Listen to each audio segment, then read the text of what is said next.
जिसनों मत आवे सो सतगुर माहे समाना। एह बाणी जो जियों जाने तिस अंतर रवै हर नामा। बाणी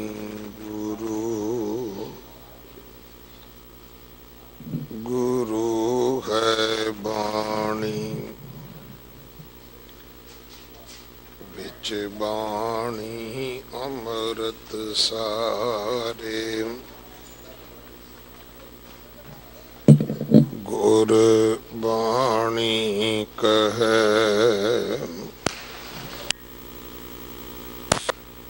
सेवक जन मानै पर तख गुरु निस्तारै। बाणी बिरलो विचारसी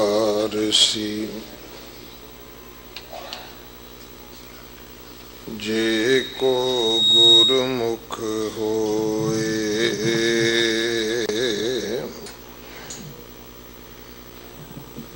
एह बाणी महापुरख की निज घर वासा होए।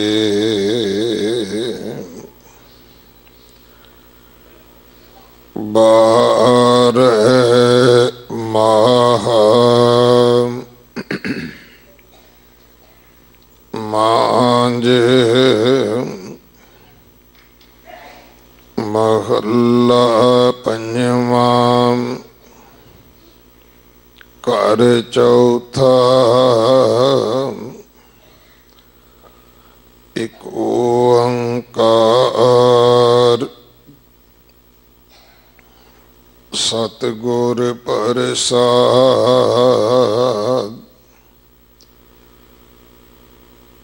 मागम जन संग साधुआं तूड़ी कर इशनान।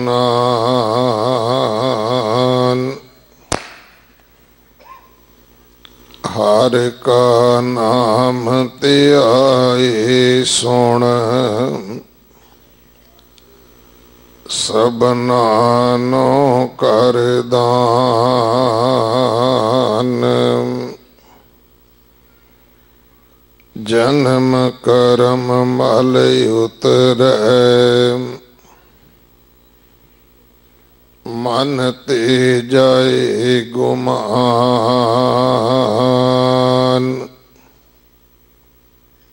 काम क्रोध न मोहिए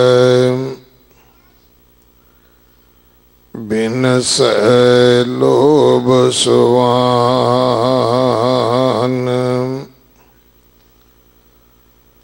सच्चे मार्ग चलदियां उस्तत करे जहान।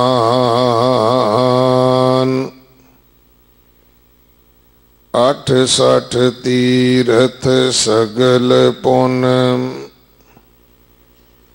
जी दया परवान।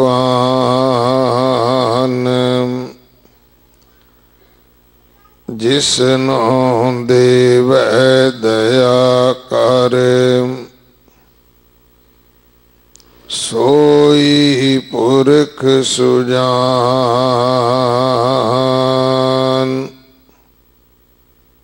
जिन्ना मिलिया प्रभ अपना नानक तिन कुर्बान।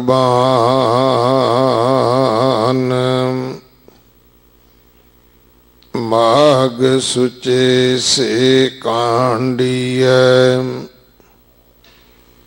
जिन पूरा गुर मेहरवान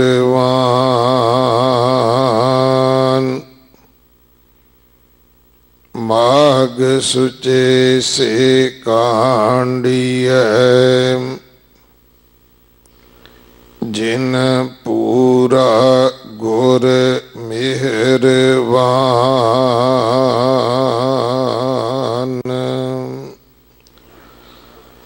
वाहिगुरु जी का खालसा वाहिगुरु जी की फतेह। अज माघ का महीना आरंभ होया है।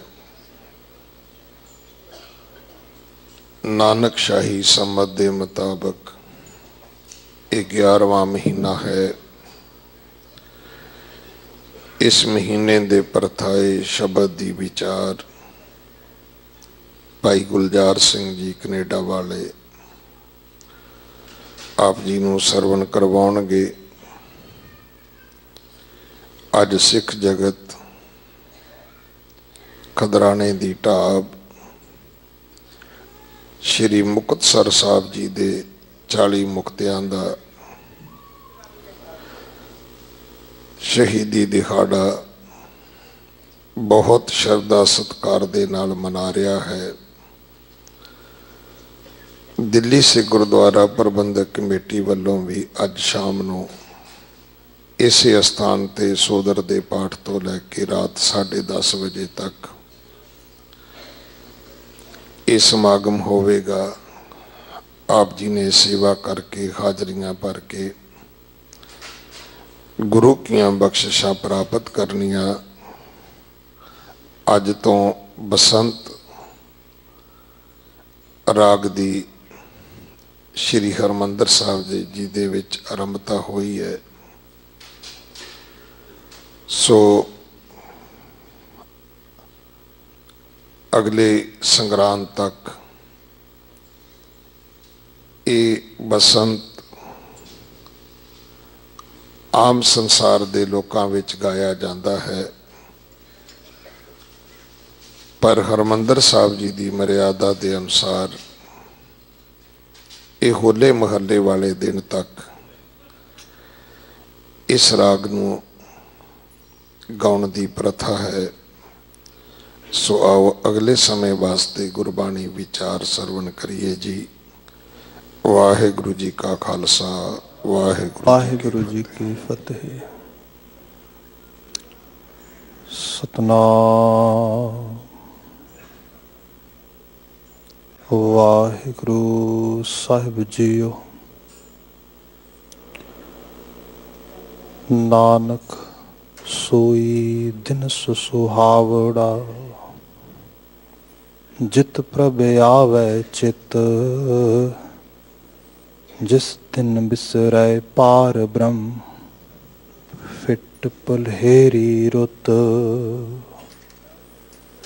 बेदस महा रुति थिति वार भले कड़ी मुहत पल साचे आए सहज मिले। कड़ी मुहत पल साचे आए सहज मिले। जुगो जुग अटल शब्द सतगुरु तन तन गुरु ग्रंथ साहिब महाराज गुरुदेव पातशाह जी की पावन आभा विच मंडित हो रही सत्संगत जी। साहिब पिता जी ने अजीम अपार बख्शिश की। गुरु हरकृष्ण महाराज जी की चरण छो प्राप्त स्थान गुरुद्वारा श्री बंगला साहिब विखे असी भावें शरीर करके या दूर दराज देशां विदेशां घरां थावां च बैठी संगत सुरत करके अपनी हाज़री गुरचरनां विच गुरबाणी दे नाल ला रही है। अहो भागता है समा गुरबाणी विचारदा है।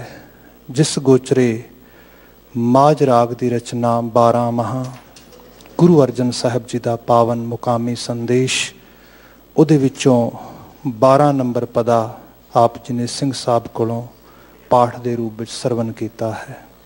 ਨਾਲ ਹੀ ਉਹਨਾਂ ਨੇ ਜ਼ਿਕਰ-ਏ-ਆਬ ਕੀਤਾ ਖਿਦਰਾਣੇ ਦੀ ਟਾਪ ਦਾ, ਸ਼੍ਰੀ ਮੁਕਤਸਰ ਸਾਹਿਬ ਦੀ ਸ਼ਹਾਦਤ ਤੇ ਉਹਨਾਂ ਸ਼ਹੀਦਾਂ ਨੂੰ ਨਮਨ ਕਰਨ ਦਾ ਹੈ ਵਕਤ। ਸੋ ਇਸ ਬਾਬਤ ਵੀ ਅਸੀਂ ਕੁਝ ਬਾਤ ਗੁਰ ਇਤਿਹਾਸ ਅਤੇ ਗੁਰੂ ਆਸ਼ੇ ਮੁਤਾਬਕ ਕਰਨ ਦਾ ਯਤਨ ਕਰਾਂਗੇ। ਜੇ ਆਪ ਮੇਰੀ ਆਵਾਜ਼ ਸੁਣਦੇ ਹੋ, ਆਸੀਸ ਮੁਜਬ ਆਵਾਜ਼ ਆਏ ਫਤਿਹ ਦੇਣੀ ਤਾਂ ਕਿ ਵਿਚਾਰ ਪ੍ਰਾਰੰਭ ਕੀਤੀ ਜਾ ਸਕੇ। ਕਹਿ ਦੇਣਾ ਜੀ ਵਾਹਿਗੁਰੂ ਜੀ ਕਾ ਖਾਲਸਾ, ਵਾਹਿਗੁਰੂ ਜੀ ਕੀ ਫਤਿਹ। ਜਿਸ ਤਰ੍ਹਾਂ ਆਪ ਪਾਠ ਸਰਵਨ ਕਰ ਰਹੇ ਸੀਗੇ, ਮੈਂ ਵੀ ਬੇਨਤੀ ਕੀਤੀ ਕਿ ਇਹ ਰਚਨਾ ਦੇ ਵਿੱਚ 12ਵਾਂ ਪਦਾ ਹੈ, ਜੋ 12 ਮਹਾਰਚਨਾ ਗੁਰੂ ਅਰਜਨ ਸਾਹਿਬ ਜੀ ਨੇ ਇਹ ਰਚੀ ਹੈ। ਪਰਦੇਸੀ ਮਹੀਨਿਆਂ ਦੀ ਵੰਡ ਮੁਤਾਬਕ ਇਹ 11ਵਾਂ ਮਹੀਨਾ ਹੈ।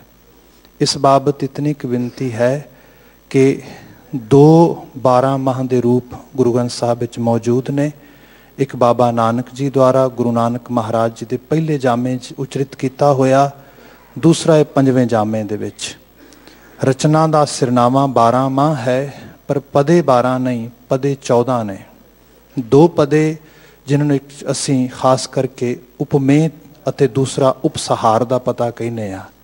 ਜਿਸ ਰੂਪ ਵਿੱਚ ਕਿਹਾ ਜਾਏ ਕਿ ਇੱਕ ਇੰਟਰੋਡਕਟਰੀ ਪਦਾ ਹੈ ਜਿਹਦੇ 'ਚ ਦੱਸਿਆ ਗਿਆ ਹੈ ਰਚਨਾ ਦਾ ਮਜ਼ਮੂਨ ਕਿਸ ਰੂਪ ਵਿੱਚ ਆਏਗਾ।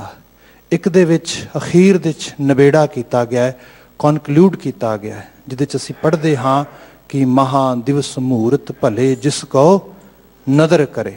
ਸਹੀ ਰੂਪ ਦੇ ਵਿੱਚ ਅਕਾਲ ਪੁਰਖ ਵਾਹਿਗੁਰੂ ਦੀ ਬਣਾਈ ਹੋਈ ਰਚਨਾ 'ਚ ਹਰ ਦਿਨ ਹੀ ਅਕਾਲ ਪੁਰਖ ਵਾਹਿਗੁਰੂ ਜੀ ਦਾ ਸਾਡੇ ਵਾਸਤੇ ਨਿਆਮਤ ਹੈ, ਹਰ ਸਾਹ ਨਿਆਮਤ ਹੈ। ਪਰ ਮਹਾਰਾਜ ਜੀ ਨੇ ਤਰੀਕਾਂ, ਦਿਨ, ਥਿੱਤਾਂ, ਇਹਨਾਂ ਸਭ ਦੇ ਜ਼ਰੀਏ ਸਾਨੂੰ ਰੱਬ ਜੀ ਦੇ ਪਰਿਪੂਰਨ ਦੇ ਨਾਲ ਜੁੜਨ ਦੀ ਸਾਂਝ ਦਾ ਇਹ ਤਰੀਕਾ ਦੱਸਿਆ। ਜੇ ਅਸੀਂ ਸ਼ੁਰੂਆਤੀ ਪਦੇ ਨੂੰ ਪੜ੍ਹਦੇ ਹਾਂ ਤੇ ਉਹਦੇ ਵਿੱਚ ਇਸ ਪਾਵਨ ਰਚਨਾ ਦੇ ਵਿੱਚ ਜਿਹੜੀ ਮੁੱਖ ਸੁਰ ਹੈ, ਜਿਹਨੂੰ ਅਸੀਂ ਬਿਰਹਾ ਦੀ ਸੁਰ ਕਹਿੰਦੇ ਆ, ਕਿਉਂਕਿ 12 ਮਾਹ ਰਚਨਾ ਇੱਕ ਬਿਰਹੀ ਗੀਤ ਹੈ। ਬਹੁਤ ਪੁਰਾਣੇ ਸਮੇਂ ਤੋਂ ਪੰਜਾਬੀ ਕਾਵ ਦਾ ਹਿੱਸਾ ਰਿਹਾ। ਗੁਰੂ ਸਾਹਿਬ ਨੇ ਜਿੱਥੇ ਦੂਸਰੇ ਫੋਕ ਦੇ ਤੇ ਕਾਵ ਦੇ ਹਿੱਸਿਆਂ ਦੇ ਚ ਇਲਾਹੀ ਰਚਨਾ ਰਚੀ, ਜਿਵੇਂ ਵਾਰਾਂ ਦੇ ਰੂਪ ਵੇਖਦੇ ਹੋ 22 ਵਾਰਾਂ, 1 2 4 ਨਹੀਂ, ਬੜਾ ਵੱਡਾ ਫੋਕ ਦਾ ਹਿੱਸਾ ਮਹਾਰਾਜ ਨੇ ਬਾਣੀ ਦੇ ਰੂਪ ਵਿੱਚ ਉਚਰਿਤ ਕੀਤਾ। ਅਸੀਂ ਘੋੜੀਆਂ ਦੇਖਦੇ ਹਾਂ, ਅਲਾਣੀਆਂ ਦੇਖਦੇ ਹਾਂ, ਸੱਦ ਦੇਖਦੇ ਹਾਂ, ਦਿਨ ਰਹਿਣ ਦੇਖਦੇ ਹਾਂ। ਇਨ ਬਿਨ ਪੁਰਾਣੇ ਪੰਜਾਬੀ ਉਸ ਕਾਵ ਤੇ ਫੋਕ ਦੇ ਰੂਪ ਨੂੰ ਮਹਾਰਾਜ ਨੇ ਅਗੰਮੀ ਸੰਦੇਸ਼ ਦੇਣ ਵਾਸਤੇ ਇੱਥੇ ਪ੍ਰਯੋਗ ਗੋਚਰੇ ਲਿਆਂਦਾ ਹੈ। ਜਿਵੇਂ ਜੇ ਅਸੀਂ 12 ਮਾਹ ਦੇ ਸਮੁੱਚੇ ਰੂਪਾਂ ਨੂੰ ਦੇਖੀਏ ਤੇ ਉਹਨਾਂ ਦੇ ਵਿੱਚ ਜਿਹੜੀ ਖਾਸ ਕਰਕੇ ਹਿਜਰ ਦੀ ਤੜਪ ਹੈ, ਜਿਹਨੂੰ ਅਸੀਂ ਖਾਸ ਤੌਰ ਤੇ ਵਿਛੋੜੇ ਦੀ ਪੀੜ ਕਹਿੰਦੇ ਆ, ਉਹਦਾ ਬੇਬਹਾਈ ਦੇ ਨਾਲ ਬਿਆਨ ਕੀਤਾ ਜਾਂਦਾ ਹੈ। ਮਹਾਰਾਜ ਨੇ ਬਿਆਨ ਕੀਤਾ ਹੈ ਇਸ ਰੂਹ ਦਾ, ਪਰਮ ਰੂਹ ਤੋਂ ਵਿਛੜ ਜਾਣ ਦਾ ਸਾਰਾ ਦਰਦ। ਜਿੱਥੋਂ ਅਸੀਂ ਬਚਨ ਪੜ੍ਹਦੇ ਹਾਂ, ਕਿਰਤ ਕਰਮ ਕੇ ਵਿਛੁੜੇ ਕਰ ਕਿਰਪਾ ਮੇਲੋ ਰਾਮ, 4 ਕੁੰਟ ਦਹਿੰਦਿਸ ਭਰਮੇ ਥਕ ਆਏ ਪ੍ਰਭ ਕੀ ਸ਼ਾਮ। ਹਾਲਤ ਕੀ ਹੈ ਤੇਨ ਦੁੱਧ ਹੈ ਤੇ ਬਾਹਰੀ, ਕਿਤੇ ਨਾ ਆਵੇ ਕਾਮ, ਜਲ ਬਿਨ ਸਾਹ ਕੋ ਮਿਲਾਵਤੀ ਉਪਜੈ ਨਾ ਹੀ ਦਾਮ। ਐਕਸਟ੍ਰੀਮ, ਬਿਲਕੁਲ ਸਿਰੇ ਦੀਆਂ ਮਿਸਾਲਾਂ ਮਹਾਰਾਜ ਨੇ ਪਾਈਆਂ। ਦੁਧਾਰੂ ਪਸ਼ੂ ਤੋਂ ਦੁੱਧ ਦੇਣ ਵਾਲਾ ਗੁਣ ਖੋਹ ਲਵੋ, ਉਹ ਕਿਸੇ ਕੰਮ ਨਹੀਂ, ਉਹਦਾ ਕੋਈ ਸਾਈ ਨਹੀਂ, ਉਹਦਾ ਕੋਈ ਵਾਲੀ ਵਾਰਸ ਨਹੀਂ, ਉਹਨੂੰ ਕੋਈ ਕਿੱਲੇ ਤੇ ਨਹੀਂ ਬੰਨਦਾ। ਸਾਡੇ ਵੀ ਜੀਵਨ ਦੇ ਵਿੱਚ ਜੋ ਰੱਬੀ ਗੁਣ ਨੇ, ਜੋ ਇਲਾਹੀ ਬਖਸ਼ਿਸ਼ ਅਕਾਲ ਪੁਰਖ ਵਾਹਿਗੁਰੂ ਨੇ ਸਾਨੂੰ ਜ਼ਮੀਰ ਤੇ ਵਿਵੇਕ ਦੇ ਰੂਪ ਵਿੱਚ ਪਾਈ ਹੈ, ਜਿਹੜੀ ਸਿਮਰਨ, ਭਗਤੀ, ਬੰਦਗੀ ਅਤੇ ਰੱਬੀ ਪੈ ਭਾਵ ਵਿੱਚ ਰਹਿ ਕੇ ਜਿਹਨੂੰ ਅਸੀਂ ਪ੍ਰੀਜ਼ਰਵ ਕਰਨੇ ਆ, ਬਚਾ ਕੇ ਰੱਖਦੇ ਹਾਂ, ਜੇ ਸਾਡੇ ਕੋਲੋਂ ਉਹ ਚੀਜ਼ ਚਲੀ ਜਾਏ, ਜਿਵੇਂ ਦੁੱਧ ਦੇਣ ਵਾਲਾ ਪਸ਼ੂ ਦੁੱਧ ਦੇ ਗੁਣ ਤੋਂ ਵਿਛੜ ਕੇ ਧੱਕੇ ਖਾਂਦਾ ਹੈ, ਚੋਟਾਂ ਖਾਂਦਾ ਹੈ, ਐਗਜ਼ੈਕਟਲੀ ਇਨ ਬਿਨ ਸਾਡੀ ਵੀ ਇਸੇ ਤਰ੍ਹਾਂ ਦੀ ਹਾਲਤ ਬਣਦੀ ਹੈ। ਸੋ ਮਹਾਰਾਜ ਨੇ ਉੱਥੋਂ ਇਹਦੀ ਬਾਤ ਪ੍ਰਾਰੰਭ ਕੀਤੀ। ਇਹਦੇ 'ਚ ਵੱਡੇ ਪੱਧਰ ਤੇ 12 ਮਹਾਰਚਨਾ ਦੇ ਵਿੱਚ ਉਸ ਹਿਜਰ ਦੀ ਪੀੜਾ ਦਾ ਜ਼ਿਕਰ ਆਉਂਦਾ ਹੈ, ਬਿਰਹਾ ਦੇ ਰੰਗ ਦਾ। ਫਿਰ ਕਿਤੇ ਕਿਤੇ ਆਸ ਦੀਆਂ ਕਿਰਨਾਂ ਵੀ ਨਜ਼ਰ ਪੈਂਦੀਆਂ ਨੇ। ਜਿਵੇਂ ਪਹਿਲਾ ਹੀ ਪਦਾ ਜੋ ਕਿ ਸਿਰਨਾਵੇਂ ਦੇ ਨਾਲ, ਮਹੀਨੇ ਦੇ ਨਾਲ ਆਉਂਦਾ ਹੈ, ਚੇਤ ਗੋਬਿੰਦ ਅਰਾਧਿਆ ਹੋਵੇ ਆਨੰਦ ਕਣਾ। ਸਾਹਿਬ ਕਹਿੰਦੇ ਘਬਰਾ ਨਾ, ਤੈਨੂੰ ਘਣੇ ਆਨੰਦ ਤੱਕ ਲੈ ਕੇ ਜਾਵਾਂਗੇ, ਕਿਉਂਕਿ ਸਾਡਾ ਅਸਲ ਵਸੇਬਾ ਪੂਰੀ ਆਨੰਦ ਦਾ ਹੈ।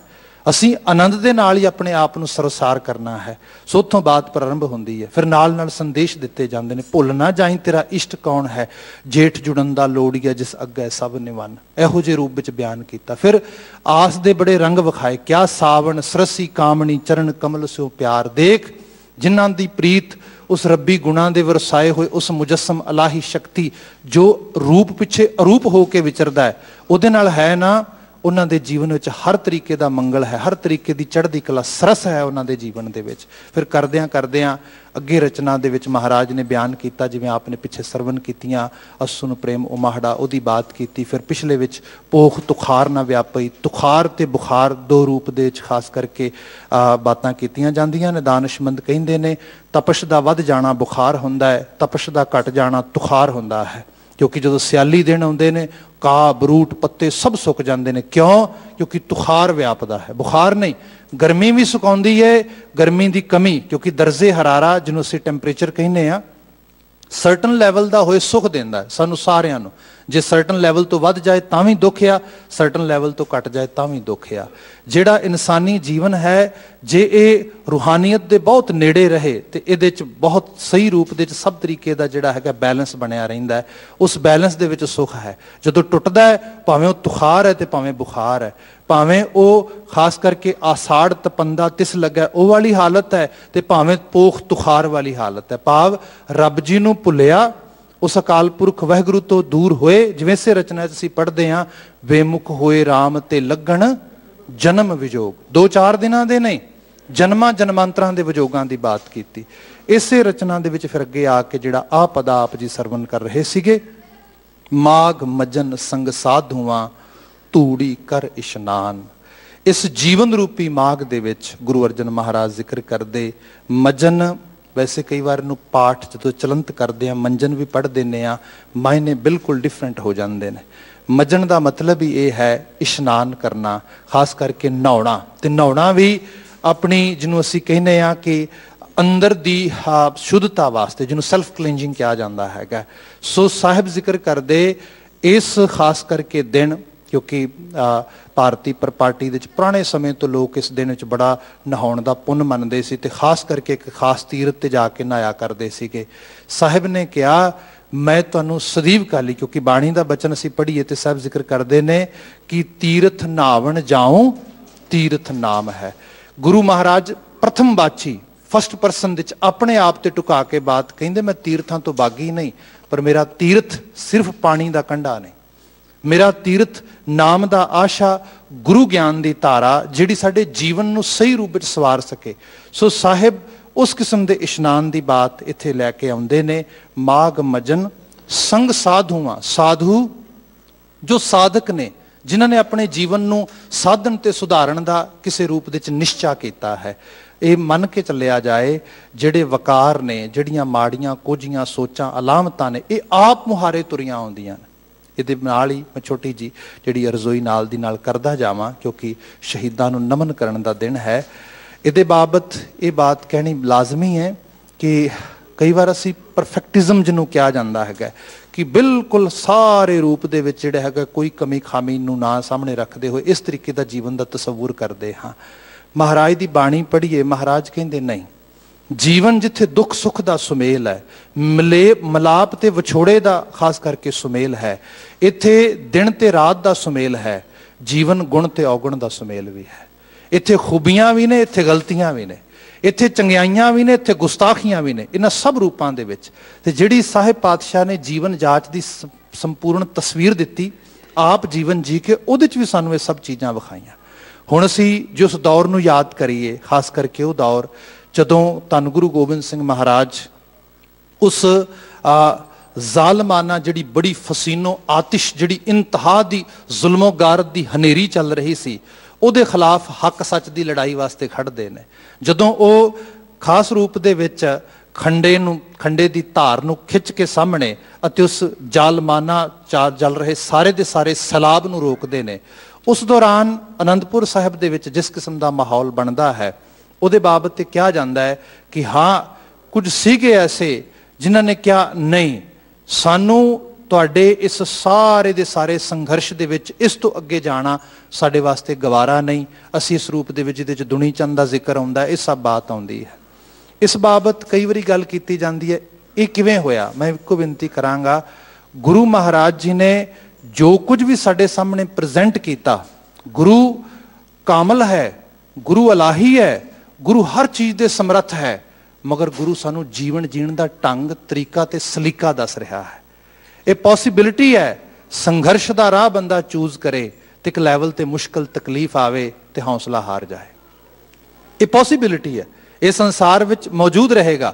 साहिब ने यह बात विखाई ते भी क्या जेड़े इस रूप दे विच आउंदे ने कई बारी वो भज्जण दा यतन करते हैं। फिर एक होर चीज़ ये नाल लैके आवांगा मैं, वो ये कि आप देखो बंदा कोई किसी किस्म दे नाल समाज के खिलाफ जुल्म के खिलाफ किसी चीज़ वास्ते अहद करता है तो सब तो पहला उन्होंने रोकण वास्ते उहदा परिवार सामने आउंदा, कहंदा भी ना भई साडे वास्ते नहीं, असीं एस्टैबलिशमेंट के खिलाफ नहीं जाना, स्थापति जो है ठीक है।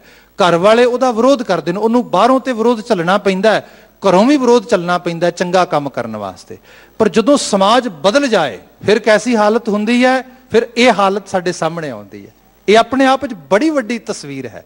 आप एहसास करो किन्ना क समा बदलिया। ये आपां जिहड़ियां घटनावां दी गल कर रहे हैं, मैं 1704 की गल करदा, फिर 1705 खिदराने की ढाब की उस जंग की गल करते हैं, 1704 ते 5 ते फिर मात्र 6 साल बाद 1710 बाबा बंदा सिंह बहादुर की कमांड हेठ जदों सिख इत्थे एकदम जिहड़ा सैलाब के रूप में उठते हैं, उस सच के आवाजे के रूप में किस तरीके दे नाल पूरे का पूरा हजूम पूरे की पूरी मानवता उन्हां दे नाल जुड़न वास्ते तैयार हो गई। क्यों? क्योंकि गुरु महाराज ने ऐसी सोसाइटी बिल्ड की, ऐसा समाज तैयार किया।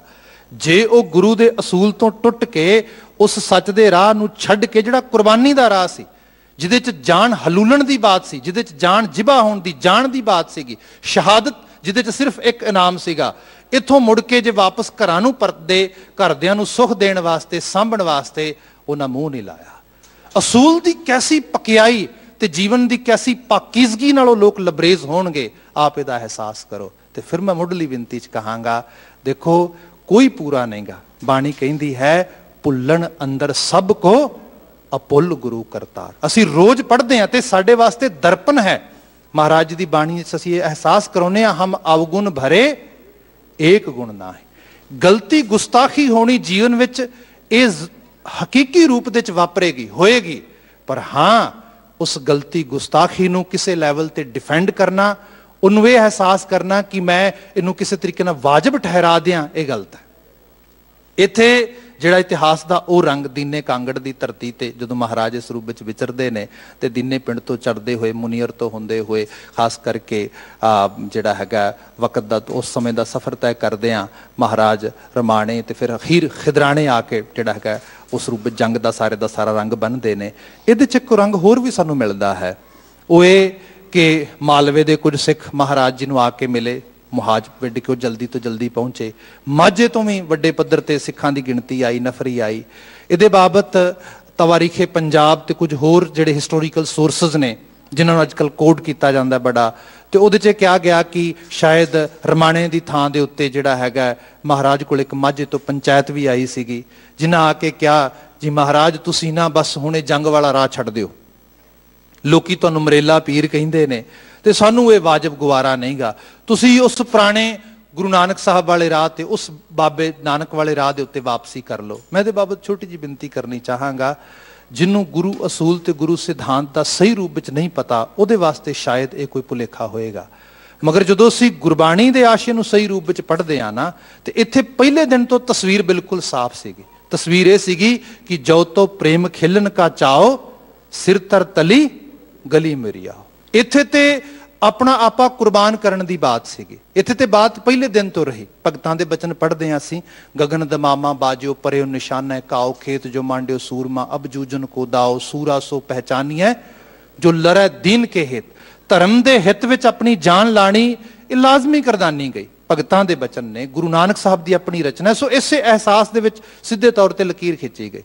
फिर कई बार असी भुलेखा खा जाने आ, पर मैं फिर देखदा वां ਜਿਹੜੇ ਸਾਡੇ घर तो बाहर गैर सिख मोमन लिखारियां नूं पढ़ के देखो, जदों उन्हां दियां असीं रचनावां पढ़दे हां तो वह जिक्र एक जगह जिक्र करदा है कि कहंदा है किस शान का रुतबा तेरा अल्लाह गनी है, मस्कीन गरीबों में दलेरों में जरी हैं, अंगद हैं अमरदास हैं अर्जन पितु ही हैं, नानक से लेता तेग बहादुर तू सभी हैं। वो कहंदा इक्को ही जोत इन्हां रूपां च सारियां च वरत के आ रही है। पर हाँ जिवें चुक विच लोकां दे प्रभाव विच आई हुई उस पंचायत ने बात की कि तुसी ये राह छड्ड दिओ ते दूसरे राह दे उत्ते भाव जिहड़ा हैगा जिहड़ा कायरता दा राह है, कमजोरी दा राह है। मैं एक विनती ये भी करांगा, बाणी ने साडे सामने बचन रखे ने, असीं गुरु महाराज जी दी पावन रचना पढ़दे साहब जिक्र करते ने कि सूरमा कौन हुंदा है, जो जन लूझे मनह स्यों से सूरे प्रधाना। असल प्रधान सूरे वो ने जिहड़े मन नाल जंग लड़ते हैं, ते मन का सब तो वड्डा जिहड़ी कमजोरी है वह है डर, भयता। भयता तो निरभयता का सफर गुरु कराउंदा है सानू। सो भय दे अधीन किया होया फैसला कदी किसी नूं सुख नहीं दे सकता। महाराज इस रूप में फिर उन्होंने जवाब देंदे कि ये तुसीं किहड़ियां गल्लां करदे हो। सिख गुरु कोल सिखण लई आउंदा है, ना कि गुरु नूं सिखाउण वास्ते। इतिहास असीं पढ़दे हां, ये बात महाराज जी ने कही। नाल होर जिक्र कीता, उदों कित्थे गए सी जदों गुरु अर्जन साहब तत्ती तवी ते बैठे, उदों कित्थे गए सी जदों धन गुरु तेग बहादुर महाराज चांदनी चौक के जामे शहादत पी रहे सीगे, उदों कित्थे गए सी जदों शीरखोर बच्चियां दे उत्ते ये सारे, उदों तुहाडीआं पंचायतां कित्थे सीगीआं। आईना विखाउणा, शीशा विखाउणा, एक रंग होर इहदे नाल लै लैणा। कई बार भी बात हुंदी, जिवें महाराज जदों कच्ची गढ़ी विच ने, देखो इंटरप्रटेशन है हिस्टरी की, आपो अपने रंग दे नाल इस चीज़ नूं देखिया जांदा हैगा। उत्थे भी महाराज दे सामने सिखां ने बैठ के गुरमता कीता ते महाराज नूं जिहड़ा हैगा भावें विनती दे रूप विच सीगा पर पंथ दा हुक्म से ये बात की गई, क्योंकि साहिब ने आप वो जिहड़ी संस्था जिहदे विच अपनी जोत टकाई, ग्रंथ ते पंथ की ताबेदारी का सारा रंग लैके आंदा। इहदे बाबत कहा गया कि तुहानूं इत्थे अज लड़न वास्ते तुहानूं जिहड़ा हैगा तुहानूं असीं इजाजत नहीं देंदे। इहदे बाबत फिर मैं अपने बंदे नूं कोड नहीं करदा, एक मोमन नूं कोड करदा, क्योंकि चीज़ां वो लोग समझ सकते हैं जिन्हां नूं अकाल पुरख वाहिगुरू ने निगाहबान बनाया है। वो कहिंदे उस वक्त बात कैसी हुई, थे चाहते पैबंद करें खाक का सबको। उस दिन इच्छा ही सीगी कि सब चढ़दी सवेर मिट्टी च मिट्टी हो जाए, ये तत्त तत्तां च विलीन हो जाण, जिन्हां दे सामने जानो प्यारे सिख, पुत्रां तो प्यारे सिख जिहड़े ने वो वध वध के जाना हलूल रहे ने अपनियां, आप अपने लखते जिगर जंग च तोड़ रहे ने। ते महाराज आप आवाज़ें दे दे के कह रहे ने अपनियां पावन रचनावां दे विच इस रूप दे विच कि जब आव की औध निधान बने अत ही रण में तब जूझ मरूं। हालत है ना बिल्कुल, मगर होया कि थे चाहते पैबंद करें खाक का सबको, हातिफ ने कहा काम में लाना न गजब को, लड़ना नहीं मंजूर है अज आपका रब को, ये सुन के गुरु भूल गए रंजो तौब को। कैसा पेशवा है, आप एहसास करो, निश्चय कीता चढ़दी सवेर इत्थे मैदाने जंग विच जाके अपने आप नूं जिहड़ा हैगा जंग दे उस चल रही जिहड़ी महाकर्म जिहड़ा गुरु साहब ने आप पहले जामे तो विड्डिया सीगा उहदे च तत्तां नूं आहूतित कर देना है। मगर हालत ये बनी, हुक्म किया गया नहीं तुहाडे वास्ते होर ड्यूटी है, तुसीं इत्थों जाना है। महाराज हुक्म बजा के तुरे, मगर जो सैकेंड टाइम ये बात आउंदी है, जो पंचायत के रूप में सारी बात इस किस्म की गल करन दा यतन करते हैं, उहदे बाबत यह है गल असूल दी नहीं। उत्थे जिहड़े बात महाराज नाल कर रहे ने वो कायरता नहीं, वो बड़ी वड्डी दलेरी का रंग है। गुरु के असूल ते खड़ी होकर बात हो रही है। जो सैकेंड टाइम गल हो रही है इत्थे गुरु के असूल तो टुट के हो रही है। इत्थे कायरता के रंग च साहिब ने क्या बिल्कुल नहीं, ये बिल्कुल गलती है। इस रूप दे विच बात प्रवान नहीं हो सकती। तुसीं हुंदे कौन हो इस तरीके नाल सानू जिहड़ा राह विखाउण वास्ते सानू इस राह तो दूसरे पासे ले जाण वाले। खैर बड़ी लंबी चौड़ी बात उहदे बाबत तवारीखे पंजाब विच लिखी मिलती है सानू या होर कुछ सोर्सेस दे विच। अखीर गल ये हो गई, कहंदे कि पंचायती तौर ते कि लिख लिखा कर दिता जाए कि तुसीं साडे गुरु नहीं ते असीं तुहाडे सिख ने। बेदावियत जिन्हों कहा जाता है। मैं फिर विनती करांगा, गलती हो जाना जीवन दे विच ये यकीनन तौर ते पॉसीबल है, पर गलती का एहसास होना ते उहदे तो बाहर आ जाना, अपने आप नूं मुआफ करने वाली जगह ते ले आउणा, ये वड्डा अमल है। ये दिन इस अमल की भी प्रेरणा देंदा है, कोई पूरा नहीं। अज की तारीख दे जिहड़ी कई वारी हुंदी है ना, साडे बच्चे पुछदे ने भी इहदी सिग्निफिकेशन अज साडे वास्ते की है, इस इतिहास की, इस बाणी की, इन्हां संदेशां की। वो ये है कि जीवन दे विच असीं भी झात मार के देखीए। पर यह भी रंग है, जो बंदा गलती वेखदा है तो जिड्डी वड्डी गलती है उहदी माफ़ी भी उस तरीके नाल हुंदी है। कहंदे जदों ये बात हुई है माझे तो आई हुई पंचायत तो सारे उस रूप दे विच वो पंचायत उठी है, उस समय पता लगा है। पहलां तो महाराज ने दीने तो ਜਿਹੜਾ ਹੈਗਾ ਕਾਂਗੜੇ ਤੋਂ ਪਰਲੇ ਪਾਸੇ ਨੂੰ ਜਿਹੜਾ ਸਫ਼ਰ ਤੈਅ ਕਰਨਾ ਸੀਗਾ, ਜਿਹਨੂੰ ਅਸੀਂ ਖਾਸ ਕਰਕੇ ਪਰਲਾ ਪੰਜਾਬ ਕਹਿ ਦਿੰਦੇ ਹਾਂ। ਮਗਰ ਫਿਰ ਜਦੋਂ ਪਤਾ ਲੱਗਾ ਕਸੂਰ ਵਾਲੇ ਪਾਸੇ ਵੀ ਫੌਜਾਂ ਚੜ੍ਹਨ ਦੇ ਉਸ ਕਿਸਮ ਦੀ, ਕਿਉਂਕਿ ਚਾਰ ਚਪੇਰੇ ਆਬੋ ਹਵਾ ਜਿਹੜੀ ਹੈ ਉਹ ਪੂਰੇ ਦੀ ਪੂਰੀ ਗੁਰੂ ਮਹਾਰਾਜ ਦੇ ਖਿਲਾਫ ਇੱਕ ਜ਼ੁਲਮੋ ਗਾਰਤ ਦੀ ਜਿਹੜੀ ਹਨੇਰੀ ਬਣ ਕੇ ਤੁਰਨ ਵਾਸਤੇ ਤਿਆਰ ਖੜੀ ਹੈ। ਫਿਰ ਮਹਾਰਾਜ ਵਾਪਸੀ ਇੱਧਰ ਨੂੰ ਜਿਹੜਾ ਹੈਗਾ ਖਿਦਰਾਣਾ ਦੀ ਢਾਬ ਵੱਲ ਨੂੰ ਕਰਦੇ ਨੇ। ਇੱਧਰੋਂ ਪਤਾ ਲੱਗਦਾ ਕਿ ਵਜ਼ੀਰ ਖਾਂ ਫੌਜ ਲੈ ਕੇ ਚੜ੍ਹ ਕੇ ਲਗਾ ਹੁੰਦਾ ਹੈ। ਇਹਨੂੰ ਇੱਕ ਰੰਗ 'ਚ ਇਸ ਤਰ੍ਹਾਂ ਵੀ ਦੇਖ ਲੈਣਾ, ਮਹਾਰਾਜ ਜੀ ਨੇ ਜਦੋਂ ਜੰਗਾਂ ਦਾ ਸਫ਼ਰ ਸ਼ੁਰੂ ਕੀਤਾ ਹੈ, ਪਹਿਲਾ ਸਫ਼ਰ ਭਗਾਣੀ ਦੀ ਜੰਗ ਤੋਂ ਹੁੰਦਾ ਹੈ, ਜਿਹਦੇ ਬਾਬਤ ਇਹ ਕਿਹਾ ਜਾਂਦਾ ਹੈ ਕਿ 1688 ਦੇ ਵਿੱਚ, ਥੋੜਾ ਸੰਨ ਸੰਮਤ 'ਚ ਹੈ ਪਰ ਕਹਿੰਦੇ ਨੇ 88 ਐਗਜ਼ੈਕਟਲੀ ਸੰਨ ਬਣਦਾ, ਜਦੋਂ ਮਹਾਰਾਜ ਨੇ ਪਹਿਲੀ ਵਾਰ ਜਿਹੜੀ ਹੈ ਸ਼ਮਸ਼ੀਰ ਦੀ ਧਾਰ ਖਿੱਚ ਕੇ ਜੰਗ ਦਾ ਐਲਾਨ ਕੀਤਾ। ਤੇ ਉਹ ਵੀ ਉਦੋਂ ਜਦੋਂ ਕਿਸੇ ਨੇ ਅਟੈਕ ਕੀਤਾ ਉਹਨਾਂ ਦੇ ਉੱਤੇ, ਆਪ ਹੱਲਾ ਨਹੀਂ ਕੀਤਾ। ਇਹ ਵੀ ਕਮਾਲ ਦੀ ਚੀਜ਼ ਹੈ। ਹੁਣ ਗੁਰੂ ਗੋਬਿੰਦ ਸਿੰਘ ਸਾਹਿਬ ਜੀ ਦੇ ਜੀਵਨ ਦੀ ਆਖਰੀ ਲੜਾਈ ਹੈ। ਮਹਾਰਾਜ ਜੀ ਦੇ ਉਸ ਜਾਮੇ ਦੇ ਸਫ਼ਰ ਦੇ ਵਿੱਚ ਇਹ ਆਖਰੀ ਜੰਗ ਆ, ਜਿੱਤ ਤੋਂ ਲੈ ਕੇ ਜਿੱਤ ਦਾ ਸਫ਼ਰ ਹੈ ਸਾਹਿਬ ਪਾਤਸ਼ਾਹ ਜੀ ਦਾ ਜੰਗਾਂ ਦਾ।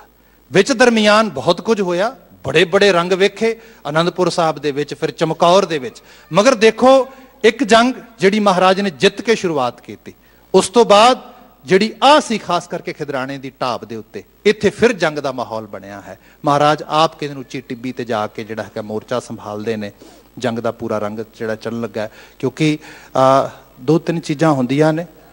ਅੱਜ ਵੀ ਲੋਕੀ ਰੈਵੋਲੂਸ਼ਨ ਦੀਆਂ ਗੱਲਾਂ ਕਰਦੇ ਨੇ, ਬਦਲਣ ਦੀਆਂ ਗੱਲਾਂ ਕਰਦੇ ਨੇ, ਕਈ ਤਰੀਕੇ ਦੇ ਰੈਵੋਲੂਸ਼ਨ ਦੇ ਡਿਫਰੈਂਟ ਲੋਕੀ ਜਿਹੜੇ ਨੇ ਸਿਨੈਰੀਓ ਡਿਸਕਸ ਕਰਦੇ ਨੇ। ਪਰ ਮੈਂ ਇੱਕ ਬੇਨਤੀ ਕਰਾਂਗਾ, ਜਿਸ ਚੀਜ਼ ਨੂੰ ਤੁਸੀਂ ਅਸਲ ਰੂਪ ਦੇ ਵਿੱਚ ਹਕੀਕਤ 'ਚ ਬਦਲਣਾ ਚਾਹੁੰਦੇ ਹੋ, ਸਭ ਤੋਂ ਪਹਿਲੀ ਗੱਲ ਉਹਦੇ ਵਾਸਤੇ ਪਲਾਨਿੰਗ ਹੋਣੀ ਚਾਹੀਦੀ ਹੈ। ਦੂਸਰੇ ਲੈਵਲ ਤੇ ਰਿਸੋਰਸਿਸ ਹੋਣੇ ਚਾਹੀਦੇ ਨੇ। ਤੀਸਰੇ ਲੈਵਲ ਤੇ ਟ੍ਰੇਨਿੰਗ ਹੋਣੀ ਚਾਹੀਦੀ ਹੈ। ਜੇ ਤਿੰਨ ਚੀਜ਼ਾਂ ਨਹੀਂ ਹੋਣਗੀਆਂ, ਕੁਝ ਵੀ ਪੋਸੀਬਲ ਨਹੀਂ ਹੋ ਸਕਦਾ। ਮਹਾਰਾਜ ਜੀ ਨੇ 10 ਜਾਮੇ ਲਗਾ ਕੇ ਸਾਰੇ ਦੀ ਸਾਰੀ ਇਹ ਸਫਲਤਾ ਤੈਅ ਕੀਤੀ ਸੀ। ਹੁਣ ਉਸ ਸਮੇਂ ਦਾ ਅਸਲ ਤਰੀਕੇ ਨਾਲ ਰਿਜ਼ਲਟ ਆ ਰਿਹਾ। ਹੁਣ ਜਦੋਂ ਇੱਥੇ ਜੰਗ ਦਾ ਮਾਹੌਲ ਬਣਦਾ ਹੈ, ਮਹਾਰਾਜ ਕੋਲ ਮੁਕਾਬਲਤਨ ਜਿਹੜੀ ਜ਼ਾਬਤਾਬਦ ਉਸ ਵਕਤ ਦੀ ਸਰਕਾਰੀ ਫੌਜ ਹੈ, ਕੋਈ ਬਹੁਤੇ ਸੋਰਸਸ ਨਹੀਂ ਹੈਗੇ, ਪਰ ਹਾਂ ਟ੍ਰੇਨਿੰਗ ਹੈਗੀ ਹੈ, ਪਲਾਨਿੰਗ ਵੀ ਹੈਗੀ ਹੈ, ਤੇ ਅਗਲੇ ਪੜਾਅ ਦੇ ਵਿੱਚ ਜਿੰਨੇ ਕੁ ਰਿਸੋਰਸਸ ਨੇ ਉਹ ਬੜੇ ਵਾਜਬ ਰੂਪ ਦੇ ਵਿੱਚ ਮਹਾਰਾਜ ਨੇ ਉਹਨੂੰ ਯੂਜ਼ ਕਰਨਾ ਹੈ। ਇਸ ਲਈ ਉਹ ਸਾਰੇ ਇਲਾਕੇ ਵਿੱਚ ਪਾਣੀ ਦੀ ਕਮੀ ਹੈ, ਢਾਬ ਨੂੰ ਜਾ ਕੇ ਮਹਾਰਾਜ ਨੇ ਕਿਹਾ ਵੀ ਇਹਨੂੰ ਰੋਕੋ। ਜੰਗ ਦੇ ਵਿੱਚ ਉਹੀ ਜੇਤੂ ਹੋਏਗਾ ਜਿਹੜਾ ਲੰਬਾ ਸਮਾਂ ਮੈਦਾਨ ਵਿੱਚ ਆਪਣੇ ਪੈਰ ਜਮਾ ਕੇ ਰੱਖੇਗਾ। ਇਸ ਕਿਸਮ ਦੀ ਮੋਰਚੇਬੰਦੀ ਕੀਤੀ। ਉਤਨੀ ਦੇਰ ਤੱਕ ਉਹਨਾਂ ਨੇ, ਜਿਨ੍ਹਾਂ ਨੇ ਗਲਤੀ ਕਰ ਲਈ ਕੁਝ ਚੌਧਰੀਆਂ ਦੀ ਚੌਕੇ 'ਚ ਆ ਕੇ, ਉਸ ਰੂਪ ਦੇ 'ਚ ਉਹਨਾਂ ਨੂੰ ਵੀ ਅਹਿਸਾਸ ਹੋਇਆ, ਉਹਨਾਂ ਨੇ ਵੀ ਵਾਪਸੀ ਕਰਨ ਦੀ ਬਾਤ ਕੀਤੀ, ਜਿਨ੍ਹਾਂ ਦੇ 'ਚ ਅਸੀਂ ਕੁਝ ਉਭਰਵੇਂ ਨਾਂ, ਖਾਸ ਕਰਕੇ ਭਾਈ ਰਾਏ ਸਿੰਘ ਦਾ, ਭਾਈ ਮਹਾ ਸਿੰਘ ਦਾ, ਬੀਬੀ ਭਾਗ ਕੌਰ ਦਾ, ਉਹਨਾਂ ਦਾ ਜ਼ਿਕਰ ਪੜ੍ਹਦੇ ਹਾਂ। ਇਸ ਤਰੀਕੇ ਨਾਲ ਉਹਨਾਂ ਨੇ ਵਾਪਸੀ ਕਰਨ ਦਾ ਜਿਹੜਾ ਰਾਹ ਅਪਣਾਇਆ। ਪਰ ਸਮਾਂ ਨਹੀਂ ਸੀ ਕਿ ਗੁਰੂ ਸਾਹਿਬ ਕੋਲੋਂ ਜਾ ਕੇ ਵਾਕਿਆ 'ਚ ਖਿਮਾ ਯਾਚਨਾ ਦੇ ਉਸ ਰੂਪ ਵਿੱਚ ਕੀਤਾ ਜਾਏ, ਕਿਉਂਕਿ ਜੰਗ ਦਾ ਆਲਮੋਸਟ ਜਿਹੜਾ ਆਗਾਜ਼ ਹੋ ਗਿਆ ਸੀਗਾ। ਅਗਲੇ ਪੜਾਅ ਦੇ ਵਿੱਚ ਜਿਹੜੀ ਬਾਤ ਹੁੰਦੀ ਹੈ, ਇਤਿਹਾਸ ਸਾਨੂੰ ਦੱਸਦਾ ਹੈ, ਉਹਨਾਂ ਨੇ ਗੁਰੂ ਸਾਹਿਬ ਦੇ ਆਪਣੇ ਬਣਾਏ ਹੋਏ ਮੋਰਚੇ, ਆਪਣੇ ਬਣਾਏ ਹੋਏ ਜਿਹੜਾ ਸਾਰੇ ਦਾ ਸਾਰਾ ਉਸ ਜੰਗ ਦਾ ਤਰੀਕੇਕਾਰਤਾ ਸੀਗੀ, ਉਹਦੇ ਤੋਂ ਅੱਗੇ ਵੱਧ ਕੇ, ਭਾਵ ਜਿਹੜੀ ਇਨਫੈਂਟਰੀ ਹੁੰਦੀ ਹੈ ਫਰੰਟ ਲਾਈਨ ਦੇ ਉੱਤੇ, ਆਪਣੇ ਆਪ ਨੂੰ ਪੇਸ਼ ਕੀਤਾ। ਕਿਉਂਕਿ ਉਹਨਾਂ ਨੂੰ ਅਹਿਸਾਸ ਹੋ ਗਿਆ ਗੁਨਾਹ ਐਡਾ ਵੱਡਾ ਹੈ, ਗਲਤੀ ਲਿਖਤ ਵਿੱਚ। ਅੱਜ ਵੀ ਕਿਹਾ ਜਾਂਦਾ, ਕੋਈ ਬੰਦਾ ਕਹਿੰਦਾ ਬਲੈਕ ਐਂਡ ਵਾਈਟ 'ਚ ਨਾ ਕੁਝ ਦੇ ਦੀ, ਇਨ ਰਾਈਟਿੰਗ ਨਾ ਕੁਝ ਦੇ ਦੀ। ਜਦੋਂ ਇਨ ਰਾਈਟਿੰਗ ਦੇ 'ਚ ਕੁਝ ਦੇ ਦਿੱਤਾ ਗਿਆ ਤੇ ਕਹਿੰਦੇ ਨੇ ਪੈਨਸਿਲ ਦਾ ਲਿਖਿਆ ਹੋਇਆ ਰਬੜ ਮਟੇ ਦਿੰਦੀ ਏ। ਜੇ ਕਿਤੇ ਪੈਨ ਨਾਲ ਸ਼ਾਹੀ ਨਾਲ ਲਿਖਿਆ ਜਾਏ, ਕਹਿੰਦੇ ਉਹਦੇ ਤੇ ਰਬੜਾਂ ਨਹੀਂ ਕੰਮ ਕਰਦੀਆਂ। ਹਾਂ, ਸ਼ਾਹੀਆਂ ਦੇ ਲਿਖੇ, ਕਾਲੇ ਮੱਸੂ ਦੇ ਲਿਖੇ ਹੋਏ ਜਿਹੜੇ ਕਾਲੇ ਲੇਖ ਹੁੰਦੇ ਨੇ, ਕਹਿੰਦੇ ਨੇ ਜੇ ਇਹ ਮਟੇਣੇ ਹੋਣ ਤੇ ਕਈ ਵਾਰ ਉਹਨਾਂ ਨੂੰ ਖੂਨ ਦੀ ਸ਼ਾਹੀ 'ਚ ਰੰਗਣਾ ਪੈਂਦਾ ਹੈ। ਬਸ ਇਹੋ ਬਾਤ ਸੀਗੀ। ਕਾਲੇ ਰੰਗ ਦੇ ਲਿਖੇ ਹੋਏ ਅੱਖਰ ਲਾਲ ਰੰਗ ਵਿੱਚ ਤਬਦੀਲ ਕਰਨ ਵਾਸਤੇ ਇਹਨਾਂ ਨੇ ਫਿਰ ਅਗਲੇ ਪੜਾਅ ਦੇ ਵਿੱਚ ਮੋਰਚੇ ਲਾਏ। ਇੱਕ ਐਸੀ ਆਰਜ਼ੀ ਤੌਰ ਤੇ ਦੁਸ਼ਮਣ ਵਾਸਤੇ ਚੌਂਕੀ ਦਾ ਜਿਹੜਾ ਹੈਗਾ, ਜਾਂ ਇੱਕ ਫੌਜੀ ਮੋਰਚੇ ਦਾ ਜਿਹੜਾ ਇਹਨਾਂ ਨੇ ਰੰਗ ਵਟਾਇਆ, ਜਿਹਦੇ 'ਚ ਇਹਨਾਂ ਨੇ ਝਾੜੀਆਂ ਦੇ ਉੱਤੇ ਬਹੁਤ ਸਾਰੇ ਜਿਹੜੇ ਨੇ ਆਪਣੇ ਕੱਪੜੇ ਪਾ ਦਿੱਤੇ। ਸਭ ਦੁਸ਼ਮਣ ਨੂੰ ਅਹਿਸਾਸ ਹੋਇਆ, ਖਾਸ ਕਰਕੇ ਵਜ਼ੀਰ ਖਾਨ ਦੀਆਂ ਫੌਜਾਂ ਨੂੰ, ਕਿ ਅਸਲ ਰੂਪ ਵਿੱਚ ਮੋਰਚੇ ਇੱਥੇ ਲੱਗੇ ਨੇ। ਫਿਰ ਉਹ ਇਨਫੈਂਟਰੀ ਦੇ ਲੈਵਲ ਤੇ ਪਹਿਲੇ ਪੜਾਅ ਦੇ ਵਿੱਚ ਉਹ ਆਪ ਫਿਰ ਅੱਗੇ ਵੱਧ ਕੇ ਜਾਨਾਂ ਹਲੂਲ ਕੇ ਆਪਣੇ ਆਪ ਨੂੰ ਜਿਹੜਾ ਸ਼ਹਾਦਤ ਤੇ ਰਾਹ ਤੋਰਦੇ ਨੇ। ਅੱਜ ਅਸੀਂ ਉਸ ਸਥਾਨ ਨੂੰ ਮੁਕਤਸਰ ਦਾ ਨਾਂ ਦਿੰਦੇ ਹਾਂ। ਮੈਂ ਇਹਦੇ ਬਾਬਤ ਇਤਨੀ ਇੱਕ ਬੇਨਤੀ ਕਰਾਂਗਾ, ਮੁਕਤਸਰ ਬਾਰੇ ਜੇ ਕਿਹਾ ਜਾਏ ਤੇ ਮੁਕਤੀ ਦਾ ਰੰਗ, ਮੁਕਤੀ ਜਿਹਨੂੰ ਅਸੀਂ ਸੈਲਵੇਸ਼ਨ ਕਹਿ ਦਿੰਦੇ ਹਾਂ ਜਾਂ ਲਿਬਰੇਸ਼ਨ ਕਹਿ ਦਿੰਦੇ ਹਾਂ, ਇਹ ਦੋਵੇਂ ਰੂਪਾਂ ਦੇ ਵਿੱਚ, ਸੈਲਵੇਸ਼ਨ ਅੰਦਰ ਦੀ ਹੈ, ਲਿਬਰੇਸ਼ਨ ਬਾਹਰ ਦੀ ਹੈ। ਇੱਕ ਬਹਿਰੂਨੀ ਤੌਰ ਤੇ ਮੁਕਤੀ ਹੁੰਦੀ ਹੈ, ਇੱਕ ਅੰਦਰਲੀ ਤੌਰ ਤੇ ਮੁਕਤੀ ਹੁੰਦੀ ਹੈ। ਇੰਟਰਨਲ ਤੇ ਐਕਸਟਰਨਲ ਦੋਵਾਂ ਲੈਵਲ ਦੀ ਜਿਹੜੀ ਸੈਲਵੇਸ਼ਨ ਤੇ ਲਿਬਰੇਸ਼ਨ ਹੈ, ਇਹਦੇ ਦੋਵਾਂ ਦਾ ਸੁਮੇਲ ਹੈ। ਇਹ ਸਾਰੇ ਦਾ ਸਾਰਾ ਜਿਹੜਾ ਰੰਗ ਸਾਡੇ ਸਾਹਮਣੇ ਹੈ। ਅੰਦਰਲੇ ਲੈਵਲ ਤੇ ਗਲਤੀ ਦਾ ਅਹਿਸਾਸ ਕਰਕੇ ਆਪਣੇ ਆਪ ਨੂੰ ਧੋਣ ਵਾਸਤੇ ਤਿਆਰ ਹੋ ਜਾਣਾ, ਇਹ ਹੈ ਜਿਹੜਾ ਸੈਲਵੇਸ਼ਨ ਦੇ ਰੰਗ ਵਿੱਚ ਆਉਂਦਾ ਹੈ। ਲਿਬਰੇਸ਼ਨ ਦੇ ਲੈਵਲ ਤੇ ਉਹਨਾਂ 'ਚ ਲੀਡਰਸ਼ਿਪ ਦਾ ਰੋਲ ਜਿਹੜਾ ਆ ਰਿਹਾ ਹੈ, ਉਹਨਾਂ ਨੂੰ ਪਤਾ ਲੱਗ ਗਿਆ ਜਿਹੜਾ ਸਾਡੇ ਲੀਡਰ ਦੀ ਅਸਲ ਵਿੱਚ ਇੱਛਾ ਕੀ ਹੈ, ਕਿਸ ਤਰੀਕੇ ਨਾਲ ਕੈਸੀ ਆਪਸ ਦੇ ਵਿੱਚ ਜਿਹੜਾ ਹੈਗਾ ਉਹਨਾਂ ਦਾ ਕੋਆਰਡੀਨੇਸ਼ਨ ਹੋਏਗਾ। ਇੱਕ ਏਡੀ ਵੱਡੀ ਜ਼ਾਬਤਾਬੱਧ ਫੌਜ ਦੇ ਸਾਹਮਣੇ ਆਪ ਜਿਹੜਾ ਹੈਗਾ ਬਿਲਕੁਲ ਉਸੇ ਫੌਜ ਜਾ ਕੇ ਮਿਕਸ ਹੋ ਕੇ ਤੇ ਇਸ ਤਰੀਕੇ ਨਾਲ ਆਪਣੇ ਆਪ ਨੂੰ ਪੇਸ਼ ਕੀਤਾ, ਜਿਹਦੇ ਬਾਬਤ ਫਿਰ ਅਦੀਬੀ ਬਚਨ ਕਹਿ ਕੇ ਮੈਂ ਬਚਨ ਤੇ ਸ਼ਬਦ ਤੇ ਵਾਪਸ ਆ ਜਾਣਾ। ਉਹ ਜ਼ਿਕਰ ਕਰਦਾ, ਕਹਿੰਦਾ ਕਿ ਸ਼ਹੀਦੋਂ ਕੀ ਕਤਲਗਾਹ ਸੇ ਕਿਆ ਬਿਹਤਰ ਕਾਬਾ। ਲੋਕੀ ਤੀਰਥਾਂ ਤੇ ਨਹਾਉਣ ਜਾਂਦੇ ਸੀਗੇ, ਖਾਸ ਕਰਕੇ ਫਲਾਣੇ ਤੀਰਥ ਤੇ ਨਹਾਓ ਮੁਕਤੀ ਹੋ ਜਾਏਗੀ, ਫਲਾਣੇ ਤੀਰਥ ਤੇ ਨਹਾਓ। ਸਾਹਿਬ ਨੇ ਕਿਹਾ ਇਹ ਮੁਕਤੀ ਦਾ ਗੜ੍ਹ ਹੈ, ਮੁਕਤਸਰ ਹੈ। रीजन कहते शहीदों की कत्लगाह से क्या बेहतर काबा, उनकी खाक पे खुदा भी परवान चढ़ता है। जिथे शहीद अपना खून डोलते ने उस मिट्टी ਨੂੰ ਲੋਕ ਜਾ ਕੇ ਇਸ ਤਰੀਕੇ ਚੁੱਕ ਕੇ ਮੱਥੇ ਨਾਲ ਲਾਉਂਦੇ ਨੇ, ਕਹਿੰਦੇ ਨੇ ਇਹਦੇ ਨਾਲ ਮੱਥੇ ਦੀ ਜਿਹੜੀ ਹੈ ਬੰਦੇ ਦੀ ਰੂਹ ਰੂਪ ਜਿਹੜੀ ਹੈ ਪੂਰੀ ਤਰ੍ਹਾਂ ਬਦਲ ਜਾਂਦੀ ਹੈ। ਸੋ ਇਹ ਰੰਗ ਉੱਥੇ ਮਹਾਰਾਜ ਜੀ ਦੇ ਵਰਸਾਏ ਹੋਏ ਉਹਨਾਂ ਸਿੱਖਾਂ ਨੇ ਇੱਕ ਰੰਗ ਹੋਰ ਹੈ। ਲੋਕ ਕਹਿੰਦੇ ਬੀਜਿਆ ਹੋਇਆ ਬੀਜ ਕਦੀ ਬੇਕਾਰ ਨਹੀਂ ਜਾਂਦਾ, ਇਹ ਵੀ ਸੱਚ ਹੈ।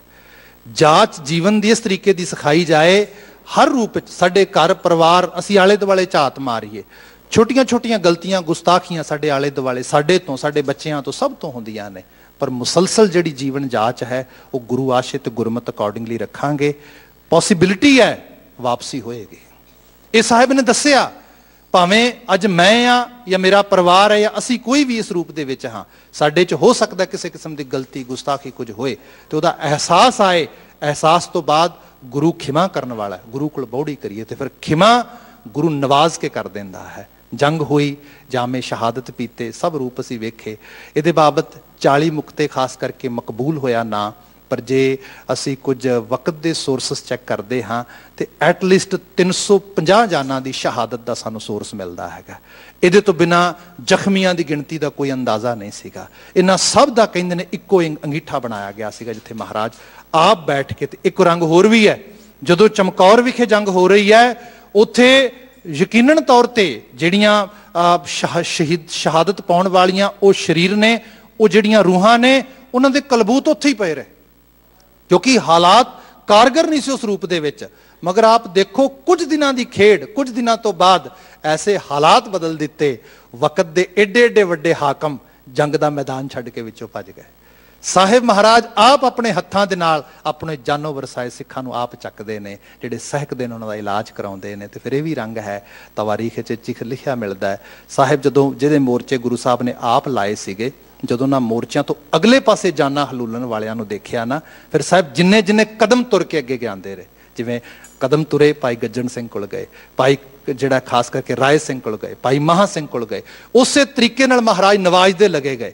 ਜੇ 10 ਕਦਮ ਤੁਰ ਕੇ ਗਏ, ਕਿਆ ਇਹ ਮੇਰਾ 10,000 ਹੀ ਹੈ। ਜੇ 5 ਕਦਮ ਤੁਰ ਕੇ ਗਏ, ਕਿਆ ਇਹ ਮੇਰਾ 5,000 ਹੀ ਹੈ। ਜੇ 30 कदम तुर के क्या है मेरा 30,000 ही है। आ है गुरु महाराज जी उस जात का हिस्सा, उस बीजे हुए बीज का असल में अंकुर फुटना। जदों एहसास होया फिर पता लगा गलती बड़ी वड्डी हुई है, इस वास्ते माफ़ी भी उस तरीके नाल ही मंगी जानी चाहिए है। फिर वो आप आके माफ़ी का रंग पेश करते हैं। अखीर फिर वो भी रंग आप जी ने कई बार सुनिया है, जो भाई महा सिंह नूं महाराज जाके मिलते हैं तो कहते देखते हैं तो अजे शाह रग दे विच जान सीगी, नब्ज टुट रही सी, पर टुटदी हुई चल रही सी। साहिब ने आप उहदे सिर नूं फड़िया, अपनी गोदी च रखिया, अपने हत्थां दे नाल रुमाल दे नाल उहदे जिहड़ा मत्थे दे उत्ते चेहरे दे उत्ते लगा होया खून वो साफ कीता। ते क्या गुरु के सिखा, गुरु की खुशी है तेरे ते, तुसीं गुरु महाराज दी बख्शी हुई सिक्खी दी अज वाकई च ही उहदी कमाई उहदी लज पगाई है। मंग की मंगना है, की इच्छा है तेरी। ते कहंदे ने उदों भी उसने इक्को बात कही सी, महाराज मंगण की काबलियत कोई नहीं गई, बड़ी वड्डी गलती करके आया। सब कहते देखो बाणी का असीं वाक पढ़ीए ना, सब जिक्र करते हैं जैसा बालक पाए सुपाई लख अपराध कमावे। ये बालक का सुभाव है, बच्चा रोज गुस्ताखियां करता है, गलतियां करता है, पर हाँ जिवें मापे होंदे ने ते गुरु गुरु ते रूह का मापा है। जैसा बालक पाए सुपाई लख अपराध कमावे, कर उपदेश झिड़कै बहु भांति। झिड़का भी ने, उपदेश भी है, हाँ बहुत पिता गल लावे, फिर वो गल ला लेंदा है। साहब ने कहा मैं कभी गलती वेखी नहीं, मैं गुस्ताखी वेखी नहीं। कहने लगे नहीं महाराज सानू ते दिस रही है, सानू ते अखर रही है। महाराज कहने लगे दसो मेरी इच्छा है तेनों अज कुछ दे के नवाजिया जाए। कहने लगा महाराज बड़ा त्रुठे हो, इन्ने मुंह च समर्था नहीं कह सका, पर जो विदावा लिख के दे दिता किते पंचायत विच आया ने, महाराज वो पाड़ दे। सब कहते वो कागज का टुकड़ा सी, मैं दिल तो कदी भी इस तरीके नाल नहीं सी सोचा। तो गुरु है भी ऐसा, गुरु साडी रूह दी मां है। असी कई बार बचन पढ़ते हैं ना, पूता माता की आसीस, ये गुरु मां की आसीस है। गुरु मां हर वक्त नवाज रही है, निमख ना बिसरो तुमको हर हर। तुसी हरि नूं कदों अपनी कदी भी अपने हिरदे चों ना वसारिओ। गुरु का इहो वार वार संदेश है सानू। पर फिर भी क्या नहीं महाराज, सानू किते टोई नहीं मिलनी। ते एक रंग होर भी है, देखो भगतां दे बचन पढ़दे हां, साहिब संकट वै सेवक भजै। जिहड़ी असल गलती हुंदी, ये लिखावट दी है बात उन्होंने कीती, पर साहिब कहंदे जिहदा मालक जिहदे नाल साहिबी जोड़ी होए, जिन्हों अपना दीन दुनिया दा वाली मन लिया जाए, जदों किते उत्ते मुश्किल बने ते बंदा अपनी जान या अपने नुकसान तो बचदा होया उस राह नूं छड्ड जाए, ये सब तो वड्डी गुस्ताखी है। भगत नामदेव जी दा बचन नूं कहंदे साहिब संकट वै सेवक भजै, चिरंकाल नहीं जीवै दो कुल लजै। ਉਹਨੂੰ ਦੋ ਕੁੱਲਾਂ ਦੀ ਲੱਜ ਲੱਗਦੀ ਹੈ, ਭਾਵ ਦੋਵਾਂ ਜਹਾਨਾਂ ਦੇ ਚ ਉਹਦੇ ਲਈ ਕੋਈ ਥਾਂ ਨਹੀਂ ਰਹਿ ਜਾਂਦੀ। ਉਹਨਾਂ ਫਿਰ ਬਾਤ ਕਹੀ, ਕਹਿਣ ਲੱਗੇ ਮਹਾਰਾਜ ਸਾਡਾ ਉਹ ਲਿਖਿਆ ਹੋਇਆ ਬਿਤਾਵਾ, ਕਹਿੰਦੇ ਲਿਟਰਲੀ ਤੌਰ ਤੇ ਸਾਹਿਬ ਮਹਾਰਾਜ ਨੇ ਖੀਸੇ ਦੇ ਚੋਂ ਕੱਢ ਕੇ ਉਹਦੇ ਦੋ ਟੋਟੇ ਕੀਤੇ। ਇਹਦੇ ਬਾਬਤ ਸਾਡੇ ਪੰਜਾਬੀ ਦੇ ਜਿਹੜੇ ਸਾਡੇ ਇਤਿਹਾਸਕ ਗ੍ਰੰਥ ਨੇ ਉਹਨਾਂ ਬਾਬਤ ਬਚਨ ਕਿਹਾ ਗਿਆ ਕਿ ਇਹ ਟੁੱਟੀ ਗੰਢੀ ਗਈ। ਭਾਵ ਜਿਹਨੂੰ ਅਸੀਂ ਬਚਨ ਪੜ੍ਹਦੇ ਨਾ, ਗਈ ਬਹੌੜ ਬੰਦੀ ਛੋੜ ਨਿਰੰਕਾਰ ਦੁਖਦਾਰੀ। गई बहौड़ जो पहला मौजूद सी, जो रिलेशनशिप सी किसी लैवल ते, कई बार ऐसा होंदा है बंदा उन्हें डिस्ट्रॉय कर लैंदा है, बंदा उन्हें तोड़ लैंदा है। कई बार बंदे की सेहत वाजिब आ, वो सेहत गवा लैंदा है, पर जे किते फिर समझ आए बंदा उन्हें रिस्टोर कर सकता है, रिवाइव कर सकता है, उन्हें दोबारा रिट्रीट कर सकता है। साहिब ने यह राह भी इस रूप दे विच विखाया। ऐसे उन्हां महान योधियां नूं, उन्हां महान सिरलत आत्मावां नूं जिन्हां ने सिख इतिहास का सारे का सारा रंग इस रूप में जिहड़ा हैगा तब्दील किया। साहिब गुरु गोबिंद सिंह महाराज की कमांड हेठ उस जंग नूं फतेह दे विच तब्दील किया। अज उन्हां दा खास करके दिहाड़ा पूरा नानक प्रस्तरां पूरे जहान दे विच उन्हां नूं याद कर रहा। उन्हां नूं भी कोटान कोट नमन है। बचन जो असीं बाणी दे रूप विच 12वां रचना चों पढ़ रहे सीगे, माग मजन संग साधुआं धूड़ी कर इशनान, साधु संग प्राप्त होना। क्योंकि ये भी चीज़ है, गुर शब्द अपने आप दे विच साडा सब तो जिहड़ा हैगा मार्गदर्शक हैगा। यही लो है जिहड़ी सानू किसी पासे ले जा सकती है, ये साडे वास्ते रोशन मीनार है। पर यह भी एक एहसास चेते च रखिए, जदों एक काफला बनता है, जदों आला दुआले का इन्फ्लुएंस, आले दुआले का साथ बनता है, हजूम बनता है, बंदे वास्ते जाती तौर पर जिहड़ी जमात की अप्रोच है वो जल्दी वो कारगर होंदी है।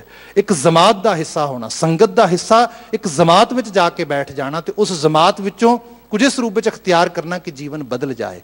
साहिब जिक्र करते ये असल राह है, सतसंगत में जाके विराजना, सतसंगत नूं फड़ना। माग मजन संग साधुआं धूड़ी कर इशनान, जे इसनूं असीं लिटरली ट्रांसलेशन में लैके जाने आ तो उहदे च इह हुंदा कि बच्चे कहणगे धूड़ी कर, धूड़ी तो मतलब डस्ट ऑफ फीट, पैरों की धूड़ी जिन्हों असीं कह दिंदे हैगे, ये रूप है। हकीकत इच बात यह है कि एक सिंबॉलिक चीज़ आ जिन्हों असीं कहने कि हम सिंबल ऑफ हंबलनेस है, जिहड़ा हलीमी का रंग है। जदों बंदा किसी के चरणों की धूड़ मत्थे नूं लाउंदा है, मुराद यह है अपना आपा मिटा दिंदा है। कुछ सीखण वास्ते, किसी तो कुछ धारण करने वास्ते, प्राप्त करने वास्ते वो अग्रसर होंदा है। साहब कहंदे इहो जिहा एहसास जीवन में लिआंदा जाए, उन्हां दी चरण धूड़ विच इशनान किया जाए, मुराद अपना आपा मिटा ही दिता जाए। जिवें असीं होर वाक पढ़ते हैं, सब जिक्र करते, आओ संत प्यारे हो अकथ की करें कहानी अकथ केरी कित दुआरै पाई है। किवें पाया जाए जी? तन मन धन सब सौंप गुर को, जिन्हों असीं डेडिकेशन कहने हैं। यह है कर इशनान, अपना आपा इस रूप में समर्पित कर देना। आप पानी च जो इशनान करते हो नहाने हाँ, तो उहदे च इशनान का मतलब ये होए कि बंदा कि मैं उंगलां बाहर रख लवां, मैं मूँह ते पानी ना पैण देवां, मैं लत्त नूं बाहर रख लवां, इशनान थोड़ा होएगा। इशनान उदों होना है जदों पूर्ण रूप दे अपने आप नूं पानी दे हवाले कर देना है। धूड़ी कर इशनान, हंबलनेस, वो मन करके, कर्म करके, बचन करके, हर रूप दे विच, जिन्हों साहब ने क्या उस पावन बचन दे विच क्या कि उस गुरु दे अगे अपना आपा समर्पित कर। उत्थे तन मन धन सब सौंप गुरु को, हुक्म मन्ने पाइए। किवें हुक्म मन्नना जी? हुक्म मन्नियो गुरु केरा गावो। हुण इशनान बारे कोई मेरे ख्याल च भुलेखा नहीं रहना चाहिए। जो ਪਾਣੀ ਦਾ ਰੰਗ ਹੈ ਇਹ ਸਾਡੇ ਸਰੀਰ ਨੂੰ ਇੱਕ ਤਰ੍ਹਾਂ ਦਾ ਸੰਗੀਤ ਸਿਖਾਉਂਦਾ ਹੈ, ਜੋ ਬਾਣੀ ਦਾ ਰੰਗ ਹੈ ਸਾਡੀ ਆਤਮਾ ਤੇ ਸਾਡੇ ਮਨ ਨੂੰ ਸਿਖਾਉਂਦਾ ਹੈ। ਜਿਹੜੇ ਆਪਣੇ ਮਨ ਕਰਕੇ, ਆਪਣੀ ਆਤਮਾ ਕਰਕੇ ਬਾਣੀ ਦੇ ਉਸ ਖਾਸ ਕਰਕੇ ਇਲਾਹੀ ਅੰਮ੍ਰਿਤ ਦੇ ਸੋਰਸ ਵਿੱਚ ਆਪਣੇ ਆਪ ਨੂੰ ਚੁਭੀਆਂ ਲਵਾਉਂਦੇ ਨੇ, ਉਹਨਾਂ ਦੇ ਇਸ਼ਨਾਨ ਅਸਲ ਪ੍ਰਵਾਨ ਨੇ ਧਰਤੀ ਦੇ ਉੱਤੇ। ਸਾਹਿਬ ਨੇ ਉਹਦੀ ਬਾਤ ਕੀਤੀ, ਧੂੜੀ ਕਰ ਇਸ਼ਨਾਨ ਹਰ ਕਾ ਨਾਮ ਧਿਆਏ ਸੁਣ ਸਭਨਾ ਨੋ ਕਰਦਾਨ। ਇੱਕ ਰੰਗ ਇਹ ਵੀ ਲੈ ਲੈਣਾ, ਬਾਣੀ ਤੁਸੀਂ ਬਚਨ ਪੜ੍ਹਦੇ ਹਾਂ, ਸਾਹਿਬ ਜ਼ਿਕਰ ਕਰਦੇ, ਅਕਲੀ ਸਾਹਿਬ ਸੇਵੀਐ ਅਕਲੀ ਪਾਈਐ ਮਾਣ, ਅਕਲੀ ਪੜ੍ਹ ਕੇ ਬੂਝੀਐ ਅਕਲੀ ਕੀਚੈ ਦਾਨ। ਹੁਣ ਦਾਨ ਦਾ ਰੰਗ ਇਹ ਹੈ, ਇੱਕ ਤੇ ਜਿਸ ਸੁਸਾਇਟੀ ਦੇ ਵਿੱਚ ਇਸ ਕਿਸਮ ਦੀ ਹਾਲਤ ਆ ਜਾਏ ਕਿ ਮੈਂ ਕਿਸੇ ਨੂੰ 10 ਦਮੜੇ ਦੇ ਕੇ ਤੇ ਪੁੰਨ ਖੱਟ ਲਵਾਂਗਾ, ਇਹ ਬਾਤ ਆ ਜਾਏ, ਉੱਥੇ ਇੱਕ ਬਹੁਤ ਵੱਡੀ ਜਮਾਤ ਮੰਗਤਿਆਂ ਦੀ ਪੈਦਾ ਹੋ ਜਾਂਦੀ। ਇਹੋ ਜਿਹੀਆਂ ਸੁਸਾਇਟੀਜ਼ ਜਿਹੜੀਆਂ ਨੇ ਉਹ ਬਹੁਤੀਆਂ ਪ੍ਰਾਊਡੀ ਨਹੀਂ ਹੁੰਦੀਆਂ, ਬਹੁਤੀਆਂ ਚੰਗੀਆਂ ਨਹੀਂ ਹੁੰਦੀਆਂ। ਅਸੀਂ ਆਲੇ ਦੁਆਲੇ ਇੱਥੇ ਵੀ ਦੇਖ ਸਕਦੇ ਇਸ ਰੂਪ ਦੇ ਵਿੱਚ, ਈਵਨ ਧਾਰਮਿਕ ਸਥਾਨਾਂ ਤੇ ਇਸ ਰੂਪ ਦੇ ਵਿੱਚ ਗੁਰੂ ਸਾਹਿਬ ਨੇ ਤੋਂ ਵਰਜਿਆ ਸੀਗਾ। ਕਿਆ ਸੀਗਾ? ਸਿੱਖ ਦਾ ਦਸਵੰਧ ਨਾਲ ਰਿਸ਼ਤਾ ਹੈ, ਸਿੱਖ ਲੋੜਵੰਦ ਦੀ ਜਿਹੜੀ ਉਸ ਰੂਪ ਵਿੱਚ ਮਦਦ ਵਿੱਚ ਲੈ ਕੇ ਆਵੇ। ਭਖਾਰੀਆਂ ਦੀ ਸੁਸਾਇਟੀ ਖੜੀ ਕਰਨੀ ਇਹ ਕੋਈ ਚੰਗੇਰੀ ਬਾਤ ਨਹੀਂ। ਫਿਰ ਅਗਲੇ ਬਾਤ 'ਚ ਇਹ ਹੈ, ਬੰਦਾ ਕਈ ਵਾਰੀ ਕਹਿੰਦਾ ਵੀ ਹਾਂ ਮਹਾਰਾਜ ਕਹਿੰਦੇ ਨੇ ਦਾਨ ਪੁੰਨ ਕਰੋ, ਜਿਹੜੀ ਆ ਗਰੀਬਾਂ ਦੀ ਮਦਦ ਕਰੋ, ਗਰੀਬ ਕੀ ਰਸਨਾ ਗੁਰੂ ਕੀ ਗੋਲਕ ਇਸ ਰੂਪ ਵਿੱਚ, ਪਰ ਮੇਰੇ ਕੋਲ ਤੇ ਹੈ ਹੀ ਨਹੀਂ ਕੁਝ ਦੇਣ ਵਾਸਤੇ, ਮੇਰੀਆਂ ਤੇ ਆਪਣੀਆਂ ਲੋੜਾਂ ਨਹੀਂ ਪੂਰੀਆਂ ਹੋ ਸਕਦੀਆਂ। ਮੈਂ ਬੇਨਤੀ ਕਰਾਂ, ਸਾਡੇ ਕੋਲ ਬਹੁਤ ਕੁਝ ਦੇਣ ਵਾਸਤੇ ਹੈ। ਸਭ ਤੋਂ ਵੱਡੀ ਚੀਜ਼ ਅਸੀਂ ਇੱਕ ਐਸਾ ਜੀਵਨ ਜੀਏ, ਉਸ ਜੀਵਨ ਨੂੰ ਦੂਜਿਆਂ ਵਾਸਤੇ ਮਿਸਾਲ ਦੇ ਰੂਪ ਵਿੱਚ ਪੈਦਾ ਕਰੀਏ। ਬਾਪ ਮਾੜੀਆਂ ਆਦਤਾਂ ਤੋਂ ਪਰਹੇਜ਼ ਕਰੇ ਤਾਂ ਕਿ ਬੱਚੇ ਵਾਸਤੇ ਰੋਲ ਮਾਡਲ ਬਣ ਸਕੇ। ਮਾਂ ਇੱਕ ਐਸੇ ਕਿਰਦਾਰ ਨੂੰ ਅਖਤਿਆਰ ਕਰੇ, ਉਹਨੂੰ ਵੇਖ ਕੇ ਧੀਆਂ ਪੁੱਤ ਕਹਿਣ ਮੈਨੂੰ ਆਪਣੀ ਮਾਂ ਵਰਗੇ ਬਣਨਾ ਹੈਗਾ। ਤੇ ਗੁਰੂ ਨੇ ਹੀ ਸਿਖਾਇਆ ਸੀਗਾ ਸਾਨੂੰ। ਗੁਰੂ ਨੇ ਕਿਹਾ ਸੀਗਾ ਆਪਣੇ ਆਪ ਨੂੰ ਸ਼ੀਸ਼ੇ 'ਚ ਵੇਖੀ, ਤੇਰੇ ਵਿੱਚੋਂ ਮੈਂ ਤੈਨੂੰ ਦਿਸਾਂਗਾ। ਇਹਦਾ ਮਤਲਬ ਕੀ ਹੈ? ਗੁਰੂ ਤੇਰਾ ਰੋਲ ਮਾਡਲ ਹੈ, ਉਹਦੇ ਵਰਗਾ ਬਣਨਾ ਹੈ ਤੇ ਆਪ ਚੰਗੇਰਾ ਬਣ ਕੇ ਇਹਨਾਂ ਚੰਗਿਆਈਆਂ ਦਾ 4 ਚੁਫੇਰੇ ਜਿਹੜਾ ਹੈਗਾ ਵੰਡਣਾ ਕਰ। ਇਸ ਚੰਗੇ ਕਿਰਦਾਰੀਅਤ ਨੂੰ 4 ਚੁਫੇਰੇ ਆਭਾ ਨੂੰ ਮੰਡਿਤ ਕਰ ਇਸ ਰੂਪ ਵਿੱਚ। ਹਰ ਕਾ ਨਾਮ ਧਿਆਏ ਸੁਣ, ਆਪ ਉਸ ਰੱਬ ਜੀ ਦੇ ਨਾਮ ਨੂੰ ਧਿਆਉਣਾ, ਸੁਣਨਾ, ਪੂਰਨ ਰੂਪ ਵਿੱਚ ਡੈਡੀਕੇਸ਼ਨ ਦੇ ਰੂਪ ਵਿੱਚ ਉਸ ਪਾਸੇ ਲਾ ਲੈਣਾ। ਸਭਨਾ ਨੂੰ ਕਰਦਾਨ, ਹੋਰਨਾਂ ਵਾਸਤੇ ਮਿਸਾਲ ਬਣਨੀ, ਹੋਰਨਾਂ ਨੂੰ ਮੂੰਹ ਵਿੱਚੋਂ ਸਿੱਖਿਆਵਾਂ ਬੋਲ ਕੇ, ਕਰਮ ਦੇ ਜ਼ਰੀਏ ਸੰਸਾਰ ਵਿੱਚ ਕਰਮ ਪ੍ਰਗਟ ਕਰਕੇ, ਜੀਵਨ ਦੇ ਕਾਰ ਵਿਹਾਰਾਂ ਦੇ ਵਿੱਚੋਂ ਗੁਰੂ ਅਤੇ ਗੁਰਮਤ ਆਸ਼ੇ ਦੀਆਂ ਝਲਕਾਂ ਪਵਾਉਣੀਆਂ। ਇਹ ਤੂੰ ਜਿਹੜਾ ਕਰਮ ਕਰਨਾ ਕਰ, ਜਨਮ ਕਰਮ ਮਲ ਉਤਰੈ ਮਨ ਤੇ ਜਾਏ ਗੁਮਾਨ। ਇਹਦੇ 'ਚ ਇਸ਼ਨਾਨ ਦੀ ਗੱਲ ਆ ਰਹੀ ਹੈ। ਅਸੀਂ ਮਹਾਰਾਜ ਜੀ ਦੇ ਪਾਵਨ ਬਚਨ ਕਈ ਵਾਰੀ ਪੜ੍ਹਦੇ ਹਾਂ, ਸਭ ਜ਼ਿਕਰ ਕਰਦੇ ਨੇ, ਤੀਰਥ ਵਰਤ ਅਰ ਦਾਨ ਕਰ ਮਨ ਮੈਂ ਧਰੈ ਗੁਮਾਨ। ਇੱਕ ਪਾਸੇ ਦਾਨ ਦੀ ਗੱਲ ਆ ਰਹੀ, ਇੱਕ ਪਾਸੇ ਉੱਥੇ ਸਾਹਿਬ ਨੇ ਬਾਤ ਕੀਤੀ, ਪਰ ਹੁੰਦਾ ਕੀ ਹੈ? ਉਹ ਦਾਨ ਬੰਦੇ 'ਚ ਗੁਮਾਨੀਅਤ ਲੈ ਕੇ ਆਉਂਦਾ, ਹੰਕਾਰ ਲੈ ਕੇ ਆਉਂਦਾ। ਸਾਹਿਬ ਨੇ ਕਿਹਾ ਉਹ ਇਸ ਤਰ੍ਹਾਂ ਹੁੰਦਾ ਹੈ, ਨਾਨਕ ਨਿਫਲ ਜਾਤ ਨੇ ਜਿਉਂ ਕੁੰਚਰ ਇਸ਼ਨਾਨ। ਹਾਥੀ ਨੂੰ ਮਹਾਵਤ ਮਲਮਲ ਕੇ ਨਵਾਉਂਦਾ ਲੇਕ ਦੇ ਵਿੱਚ ਜਾਂ ਪਾਣੀ ਦੇ ਵਿੱਚ ਕਿਤੇ, ਤੇ ਉਹ ਸੋਚਦਾ ਇਹਦੀ ਸਾਰੀ ਮੈਲ ਲਾ ਦਿਆਂਗਾ ਮੈਂ। ਹਾਥੀ ਬਾਹਰ ਨਿਕਲਦਾ, ਨਿਕਲਦਿਆਂ ਨਾਲ ਭੁੱਬਲ ਮਿੱਟੀ ਚੁੱਕਦਾ, ਫਿਰ ਆਪਣੇ ਆਪ ਉੱਤੇ ਪਾ ਲੈਂਦਾ ਹੈ। ਬੰਦਾ ਕਈ ਵਾਰੀ ਦੱਸੇ ਹੋਏ ਜੋ ਧਾਰਮਿਕ ਕਰਮ ਨੇ, ਖਾਸ ਕਰਕੇ ਦਾਨ ਪੁੰਨ ਆਦਿ ਦੇ ਕਰਦਾ ਹੈ ਤੇ ਇਹਨਾਂ ਦੇ ਜ਼ਰੀਏ ਆਪਣਾ ਹੰਕਾਰ ਵਧਾ ਲੈਂਦਾ ਹੈ। ਤੇ ਸਾਹਿਬ ਕਹਿੰਦੇ ਇੰਜ ਕਿਹਾ ਜਾਏ ਕਿ ਬੰਦੇ ਨੇ ਗੁਣ ਗ੍ਰਹਿਣ ਕਰਕੇ ਸਭ ਗੁਣ ਗਾਲ ਲੈ, ਉਸ ਰੂਪ ਵਿੱਚ ਬਾਤ ਕੀਤੀ। ਪਰ ਇੱਥੇ ਜਿਹੜੀ ਬਾਤ ਆਈ ਨਾ, ਜਨਮ ਕਰਮ ਮਲ ਉਤਰੈ, ਜਿਹੜਾ ਇਹ ਹੈ ਸਾਧੂ ਕਰ ਇਸ਼ਨਾਨ, ਇਹ ਜਿਹੜੀ ਬਾਤ ਸਾਹਿਬ ਨੇ ਸਿਖਾਈ ਹੈ ਹੰਬਲਨੈਸ ਤੇ ਹਲੀਮੀ ਦੇ ਜ਼ਰੀਏ, ਸੰਗਤ ਦਾ ਪੱਲਾ ਫੜ ਕੇ ਆਪਣਾ ਆਪਾ ਮਟਾਉਂਦਿਆਂ ਹੋਇਆਂ। ਸਾਹਿਬ ਕਹਿੰਦੇ ਇਹਦੇ ਨਾਲ ਜਨਮਾਂ ਕਰਮਾਂ ਦੀ ਲੱਗੀ ਹੋਈ ਪੁਰਾਣੀ ਤੋਂ ਪੁਰਾਣੀ ਜਿਹੜੀ ਮੈਲ ਹੈ, ਜਿਹਨੂੰ ਕਿਹਾ ਸੀ ਜਨਮ ਜਨਮ ਕੀ ਇਸ ਮਨ ਕੋ ਮਲ ਲਾਗੀ ਕਾਲਾ ਹੁਆ ਸ਼ਾਹ, ਜਿਹੜਾ ਸ਼ਾਹ ਕਾਲਾ ਹੋ ਗਿਆ, ਜਿਹੜਾ ਆਪਣਾ ਰੂਪ ਹੀ ਆਪਣਾ ਆਪਾ ਹੀ ਭੁੱਲ ਗਿਆ। ਕਈ ਵਾਰੀ ਇਨਸਾਨ ਆਪ ਅੰਦਰ ਸੋਚ ਕੇ ਵੇਖੇ, ਉਹਨੂੰ ਲੱਗਦਾ ਹੀ ਨਹੀਂ ਮੇਰੇ 'ਚ ਇਨਸਾਨੀਅਤ ਵੀ ਹੈ, ਮੈਂ ਬਦਲ ਵੀ ਸਕਦਾ, ਮੈਂ ਚੰਗੇਰਾ ਵੀ ਹੋ ਸਕਦਾ ਹਾਂ। ਇਸ ਰੂਪ ਵਿੱਚ ਬਾਤ ਸਾਹਿਬ ਕਹਿੰਦੇ ਸਭ ਚੀਜ਼ਾਂ ਆਪਣੇ ਆਪ ਵਿੱਚ ਖਤਮ ਹੋ ਜਾਣਗੀਆਂ। ਇਹ ਜਿਹੜੀ ਫਿਲਥ ਆ, ਮੈਲ ਆ, ਲੈ ਜਾਏਗੀ। ਫਿਰ ਮਨ ਤੇ ਜਾਏ ਗੁਮਾਨ। ਕੁਝ ਹੋ ਜਾਣਾ ਬੜੀ ਚੰਗੀ ਗੱਲ ਹੈ, ਪਰ ਕੁਝ ਹੋ ਕੇ ਹੰਕਾਰੀ ਹੋ ਜਾਣਾ ਇਹ ਗਰਕਣ ਵਾਲੀ ਗੱਲ ਹੈ। ਇੱਥੇ ਹੋ ਜਾਣਾ ਪਰ ਹੋ ਕੇ ਹੰਕਾਰ ਤੋਂ ਮੁਕਤ ਹੋ ਜਾਣਾ, ਇਹ ਵੀ ਗੁਰੂ ਕੀ ਬਾਣੀ ਸਿਖਾਉਂਦੀ ਹੈ, ਇਹ ਵੀ ਗੁਰੂ ਕਾ ਆਸ਼ਾ ਸਿਖਾਉਂਦਾ ਹੈ। ਜਿਵੇਂ ਹੋਰ ਰੰਗ ਦੇਖੋ ਬਾਣੀ 'ਚ, ਸਭ ਜ਼ਿਕਰ ਕਰਦੇ ਜਾਮ ਗੁਰੂ ਹੋਏ ਵੱਲ ਧਨੇ। ਜਦੋਂ ਗੁਰੂ ਵੱਲ ਆਉਂਦਾ ਹੈ ਨਾ, ਉਦੋਂ ਧਨ ਆਉਂਦਾ ਹੈ। ਧਨ ਸਿਰਫ ਪੈਸਾ ਨਹੀਂ ਹੁੰਦਾ, ਠੀਕਰੇ ਨਹੀਂ ਹੁੰਦੇ। ਸਭ ਤੋਂ ਵੱਡਾ ਧਨ ਜਿਹੜਾ ਹੈ, ਜਿਵੇਂ ਅਸੀਂ ਅਜੇ ਹੁਣ ਸ਼ਹੀਦਾਂ ਦੀ ਬਾਤ ਕੀਤੀ, ਇੱਕ ਵਿਰਸਾ ਹੋਣਾ ਇਸ ਰੂਪ ਦੇ ਵਿੱਚ। ਅੱਜ ਮੈਂ ਇੰਟਰਨੈਸ਼ਨਲ ਲੈਵਲ ਤੇ ਟਰੈਵਲ ਕਰਦਾ ਆਪ ਸੰਗਤ ਦੀ ਅਸੀਸ ਦੇ ਨਾਲ, ਤੇ ਵੱਖਰੇ ਵੱਖਰੇ ਯੂਰਪ ਹੋਰ ਹਰ ਖਿੱਤੇ 'ਚ ਜਾਈਦਾ। ਜਾ ਕੇ ਜਦੋਂ ਉਹਨਾਂ ਉੱਥੇ ਬਾਤ ਹੁੰਦੀ ਹੈ ਸਿੱਖਾਂ ਬਾਰੇ, ਸਿੱਖੀ ਪਹਿਚਾਨ ਬਾਰੇ, ਤੇ ਰਾਈਟ ਵੇ ਜਿਹੜੇ ਥੋੜੇ ਜਿਹੇ ਵੀ ਹਿਸਟਰੀ ਨੂੰ ਜਾਣਨ ਵਾਲੇ ਲੋਕ ਨੇ, ਉਹ ਰਾਈਟ ਵੇ ਕਹਿਣਗੇ ਇਹ ਮਾਰਸ਼ਲ ਕੌਮ ਆ, ये दलेर कौम है, इन्हां दी ब्रेवरी की गल हुंदी है, इस किस्म दीयां बातां होणगीਆਂ। ते मैं कई वारी सोचदा वां जे ये लोग पंजाब की हिस्टरी नूं, क्योंकि जिथे साडा मौलिक रूप के जिहड़े रूट्स ने जिन्होंने सही तरीके नाल देखण, ते मैं कई वारी कहना अजकल तो बड़ा आसान आ, सिंपल करो पंजाब बिफोर गुरु नानक, पंजाब बिफोर 1469, तुहानूं पता लगे कुछ भी नहीं होते। पंजाब आफ्टर 1469 तुहानूं पता लगे इदों वधिया कोई है ही नहीं। आ जिहड़ी चीज़ है ये गुरु की बात है, ये गुरु ने किया। जाम गुरु होए वल धने धन मिलता है, तो वह धन जो लोग पैसे खर्च खर्च के दस रहे हैं कि साडे जिहड़े आ साडे चो शहीद ने आ फलानी जगह तो ने, इस रूप में बातां होंदियां ने, पर जिन्होंने महाराज ने इस तरीके से पूरी विरासत दे दी।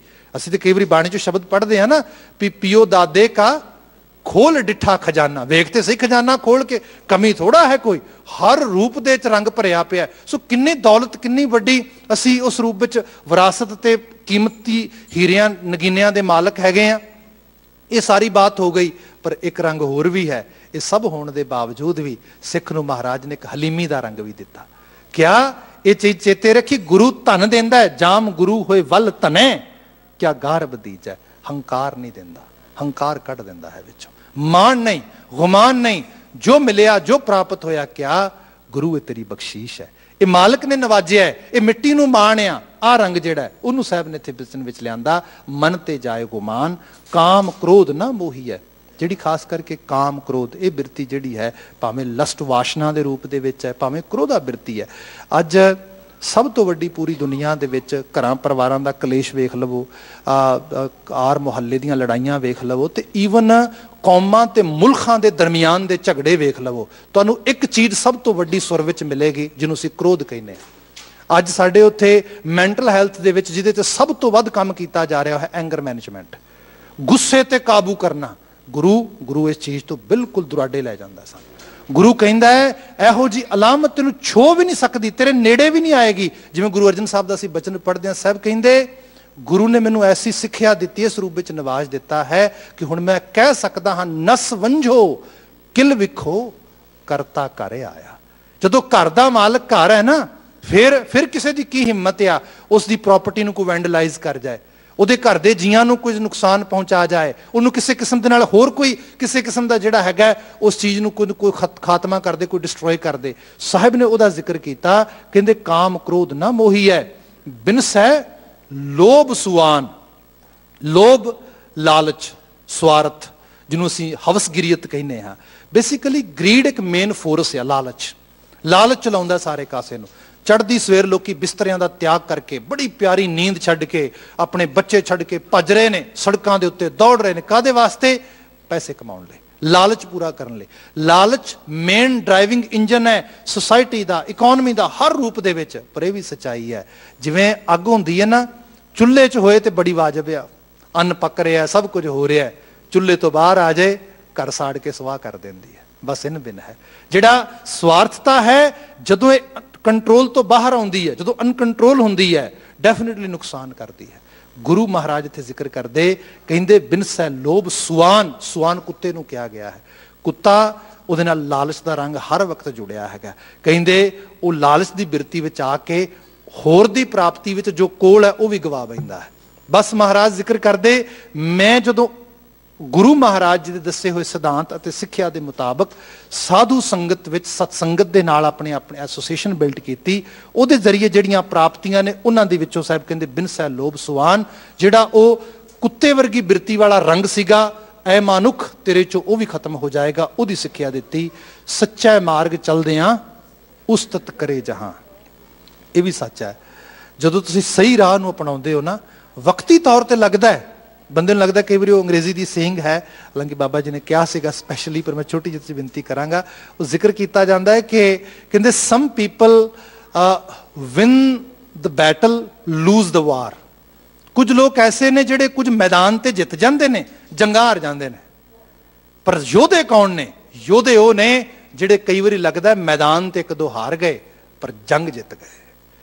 धन गुरु गोबिंद सिंह महाराज जी का जो रंग देखते हैं ना, मैं क्या एक जित तो जित का सफर है असल दे विच। ये जिहड़ा रंग है भगाणी तो लैके मुकतसर की ढाब तक साहिब महाराज ने रंग दस दिता। सिख नूं लड़ना सिखाया, ਤੇ ਕੱਲਾ ਲੜਨਾ ਨਹੀਂ ਸਿਖਾਇਆ, ਸੰਘਰਸ਼ ਵਿੱਚੋਂ ਕੱਢ ਕੇ ਜਿੱਤ ਦੇ ਉਸ ਰੰਗ ਤੱਕ ਲੈ ਕੇ ਜਾਣਾ ਕੀਤਾ। ਕਿਆ ਕਈ ਮੋੜ ਆਉਣਗੇ ਰਸਤੇ ਦੇ ਵਿੱਚ, ਆਪਣੇ ਬਗਾਨੇ ਹੁੰਦੇ ਦਿਸਣਗੇ, ਕਿਤੇ ਮਨ ਬਦਲੇਗਾ ਧੋਖਾ ਦੇਣ ਵਾਲੇ ਪਸ਼ੂ ਸਰੂਪ ਦੇ ਵਿੱਚ, ਪਰ ਅਖੀਰ ਜਿੱਥੇ ਹੌਸਲਾ ਕਾਇਮ ਹੈ, ਜਿਹਨੂੰ ਭਾਈ ਵੀਰ ਸਿੰਘ ਜੀ ਕਹਿੰਦੇ ਸੀਨੇ ਖਿੱਚ, ਜਿਨ੍ਹਾਂ ਨੇ ਖਾਧੀ ਉਹ ਕਰ ਆਰਾਮ ਨਹੀਂ ਬਹਿੰਦੇ। ਜਿਨ੍ਹਾਂ ਨੂੰ ਵਾਕਿਆ 'ਚ ਕੋਈ ਚੇਟਕ ਤੇ ਲਲਕ ਲੱਗੀ ਹੈ ਨਾ, ਉਹ ਮੰਜ਼ਿਲ ਵਸਾਲ ਤੱਕ ਪਹੁੰਚਦੇ ਨੇ। ਜਿਵੇਂ ਆਹ ਰਚਨਾ ਵੀ ਸਾਨੂੰ ਲੈ ਕੇ ਜਾਏਗੀ, ਅਸੀਂ ਬਚਨ ਪੜਿਆ ਸੀ ਨਾ, ਚੇਤ ਗੋਬਿੰਦ ਅਰਾਧਿਆ ਹੋਵੇ ਆਨੰਦ ਘਣਾ, ਇਹਨੇ ਲੈ ਕੇ ਪਤਾ ਕਿੱਥੇ ਜਾਣਾ ਹੈ, ਫਲਗੁਣ ਆਨੰਦ ਉਪਾਰਜਣਾ ਹਰ ਸੱਜਣ ਪ੍ਰਗਟੇ ਆਏ। ਇੱਕ ਪੂਰੇ ਦਾ ਪੂਰਾ ਪੈਕੇਜ ਹੈ, ਇੱਕ ਸਫ਼ਰ ਹੈ ਜਿਹੜਾ ਸਹੀ ਰੂਪ ਵਿੱਚ ਜਿੱਤ ਤੱਕ ਲੈ ਕੇ ਜਾਂਦਾ ਹੈ। ਸੋ ਸਾਹਿਬ ਜ਼ਿਕਰ ਕਰਦੇ ਸੱਚ ਦਾ ਰਾਹ ਫੜੋ, ਵਕਤੀ ਤੌਰ ਤੇ ਮੁਸ਼ਕਲਾਂ ਤਕਲੀਫਾਂ ਆਉਣਗੀਆਂ, ਪਰ ਅਲਟੀਮੇਟਲੀ ਹਰ ਬਸ਼ਰੇ-ਆਮ ਵਿੱਚੋਂ, ਹਰ ਮਨੁੱਖ ਵਿੱਚੋਂ ਇਹ ਆਵਾਜ਼ ਆਏਗੀ, ਇਹ ਸੱਚ ਹੈ, ਇਹ ਸਹੀ ਹੈ। ਜਿਵੇਂ ਅਸੀਂ ਤੁਜ਼ਕ ਪੜ੍ਹਦੇ ਹਾਂ ਜਹਾਂਗੀਰ ਦੀ ਆਟੋਬਾਇਓਗ੍ਰਾਫੀ, ਉਹ ਗੁਰੂ ਅਰਜਨ ਸਾਹਿਬ ਜੀ ਦੇ ਬਾਬਤ ਲਿਖਦਾ ਹੈ, ਦੁਕਾਨੇ ਬਾਤਿਲ, ਕਹਿੰਦਾ ਝੂਠ ਦੀ ਦੁਕਾਨ ਹੈ। ਮੈਂ ਕੁਝ ਵਰੇ ਪਹਿਲਾਂ ਯੂਰਪ ਵਿੱਚ ਸੀਗਾ ਤੇ ਗੁਰੂ ਅਰਜਨ ਸਾਹਿਬ ਜੀ ਦਾ ਸ਼ਹਾਦਤ ਪੁਰਬ ਸੀਗਾ, ਤੇ ਉਹ ਇਹੋ ਜਿਹੇ ਰਿਮੋਟ ਏਰੀਏ ਦੇ ਵਿੱਚ ਜਿੱਥੇ ਇਹਦੇ ਬਾਬਤ ਅਸੀਂ ਜਾ ਰਹੇ ਸੀਗੇ, ਤੇ ਮੈਂ ਉੱਥੇ ਕੁਝ ਸਿੱਖ ਬੱਚਿਆਂ ਨੂੰ ਦੇਖਿਆ ਸਿਰਾਂ ਤੇ ਜੂੜੇ ਬੰਨੇ ਤੇ ਇਸ ਰੂਪ ਦੇ ਵਿੱਚ, ਤੇ ਮੈਨੂੰ ਅਹਿਸਾਸ ਆਇਆ, ਮੈਂ ਕਿਹਾ ਜਹਾਂਗੀਰ, ਜੇ ਅੱਜ ਵਾਕਿਆ 'ਚ ਹੀ ਤੇਰੀ ਰੂਹ ਕਿਤੇ ਦੇਖਦੀ ਹੋਏ ਤੇ ਦੇਖ, ਜਿਹਨੂੰ ਤੂੰ ਕਹਿੰਦਾ ਸੀ ਨਾ ਦੁਕਾਨੇ ਬਾਤਲ, ਜਿਹਨੂੰ ਕਹਿੰਦੇ ਮੈਂ ਬੰਦ ਕਰ ਦੇਣਾ ਹੈ, ਆ ਦੇਖੋ ਸੱਚ ਦੀ ਦੁਕਾਨ ਚਾਰ ਚਪੇਰੇ ਪੂਰੀ ਦੁਨੀਆ 'ਚ ਆਪਣਾ ਜਿਹੜਾ ਰੰਗ ਵਿਖਾ ਰਹੀ ਹੈ। ਇਹ ਹਕੀਕਤ ਹੈ, ਸੱਚ ਨੂੰ ਮਿਟਾਇਆ ਨਹੀਂ ਜਾ ਸਕਦਾ। ਜਿਵੇਂ ਅਸੀਂ ਉਹਨਾਂ ਛੋਟੇ ਬਾਬਿਆਂ ਬਾਬਤ ਕਹਿੰਦੇ ਆ ਜਿਹਨਾਂ ਨੂੰ ਸਰਹੰਦ ਵਿੱਚ ਯਾਦ ਕੀਤਾ ਜਾਂਦਾ, ਉਹ ਜਦੋਂ ਹਕੀਮ ਅੱਲਾ ਯਾਰ ਖਾਨ ਲਿਖਦਾ ਪਿਆ ਅਖੀਰ ਵਜ਼ੀਰ ਖਾਨ ਨਾਲ ਜਿਹੜਾ ਡਾਇਲੌਗ ਹੁੰਦਾ, ਉਹਨਾਂ ਦਾ ਡਾਇਲੈਕਟ ਉਸ ਲੈਵਲ ਤੇ ਹੁੰਦਾ ਹੈ, ਤੇ ਉਹਦੇ ਵਿੱਚ ਉਹ ਜ਼ਿਕਰ ਕਰਦਾ, ਵਜ਼ੀਰ ਖਾਨ ਕਹਿੰਦਾ ਵੀ ਬੱਚਿਓ ਕੀ ਸਾਬਤ ਕੀ ਕਰਨਾ ਚਾਹੁੰਦੇ ਹੋ? ਤੁਹਾਨੂੰ ਪਤਾ ਹੈ ਤੁਹਾਡੇ ਛੋਟੇ ਛੋਟੇ ਸਰੀਰਾਂ ਦੀ ਮੇਰੇ ਸਾਹਮਣੇ ਕੋਈ ਤਾਬ ਨਹੀਂ, ਕੋਈ ਕਿਸੇ ਕਿਸਮ ਦੇ ਨਾਲ ਤੁਹਾਡਾ ਕੋਈ ਵਜੂਦ ਨਹੀਂ ਮੇਰੇ ਸਾਹਮਣੇ। ਤੇ ਉਹਨਾਂ ਕਿਹਾ ਸੀਗਾ, ਵਜ਼ੀਰ ਖਾਨ ਗੱਲ ਇਹ ਹੈ ਕਿ ਤੇਰੇ ਕੋਲ ਅੱਖਾਂ ਨਹੀਂ ਜੋ ਅਸੀਂ ਤੈਨੂੰ ਵਿਖਾਉਣਾ ਚਾਹੁੰਦੇ ਹਾਂ ਵੇਖ ਸਕਣ, ਤੇਰੇ ਕੋਲ ਕੰਨ ਨਹੀਂ ਜੋ ਅਸੀਂ ਸੁਣਾਉਣਾ ਚਾਹੁੰਦੇ ਹਾਂ ਸੁਣ ਸਕਣ।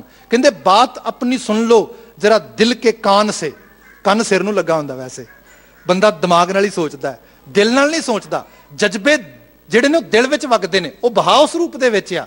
ਉਹ ਕਹਿੰਦਾ ਬਾਤ ਆਪਣੀ ਸੁਣ ਲਓ ਜਰਾ ਦਿਲ ਕੇ ਕਾਨ ਸੇ, ਕੀ ਸੱਚ ਕੋ ਮਿਟਾਓਗੇ ਮਿਟ ਜਾਓਗੇ ਜਹਾਨ ਸੇ। ਤੂੰ ਸੱਚ ਨੂੰ ਫਾਇਲ ਲਾਉਣ ਦੀ ਗੱਲ ਕਰਦਾ ਹੈ, ਸੱਚ ਕਦੀ ਮਰਿਆ?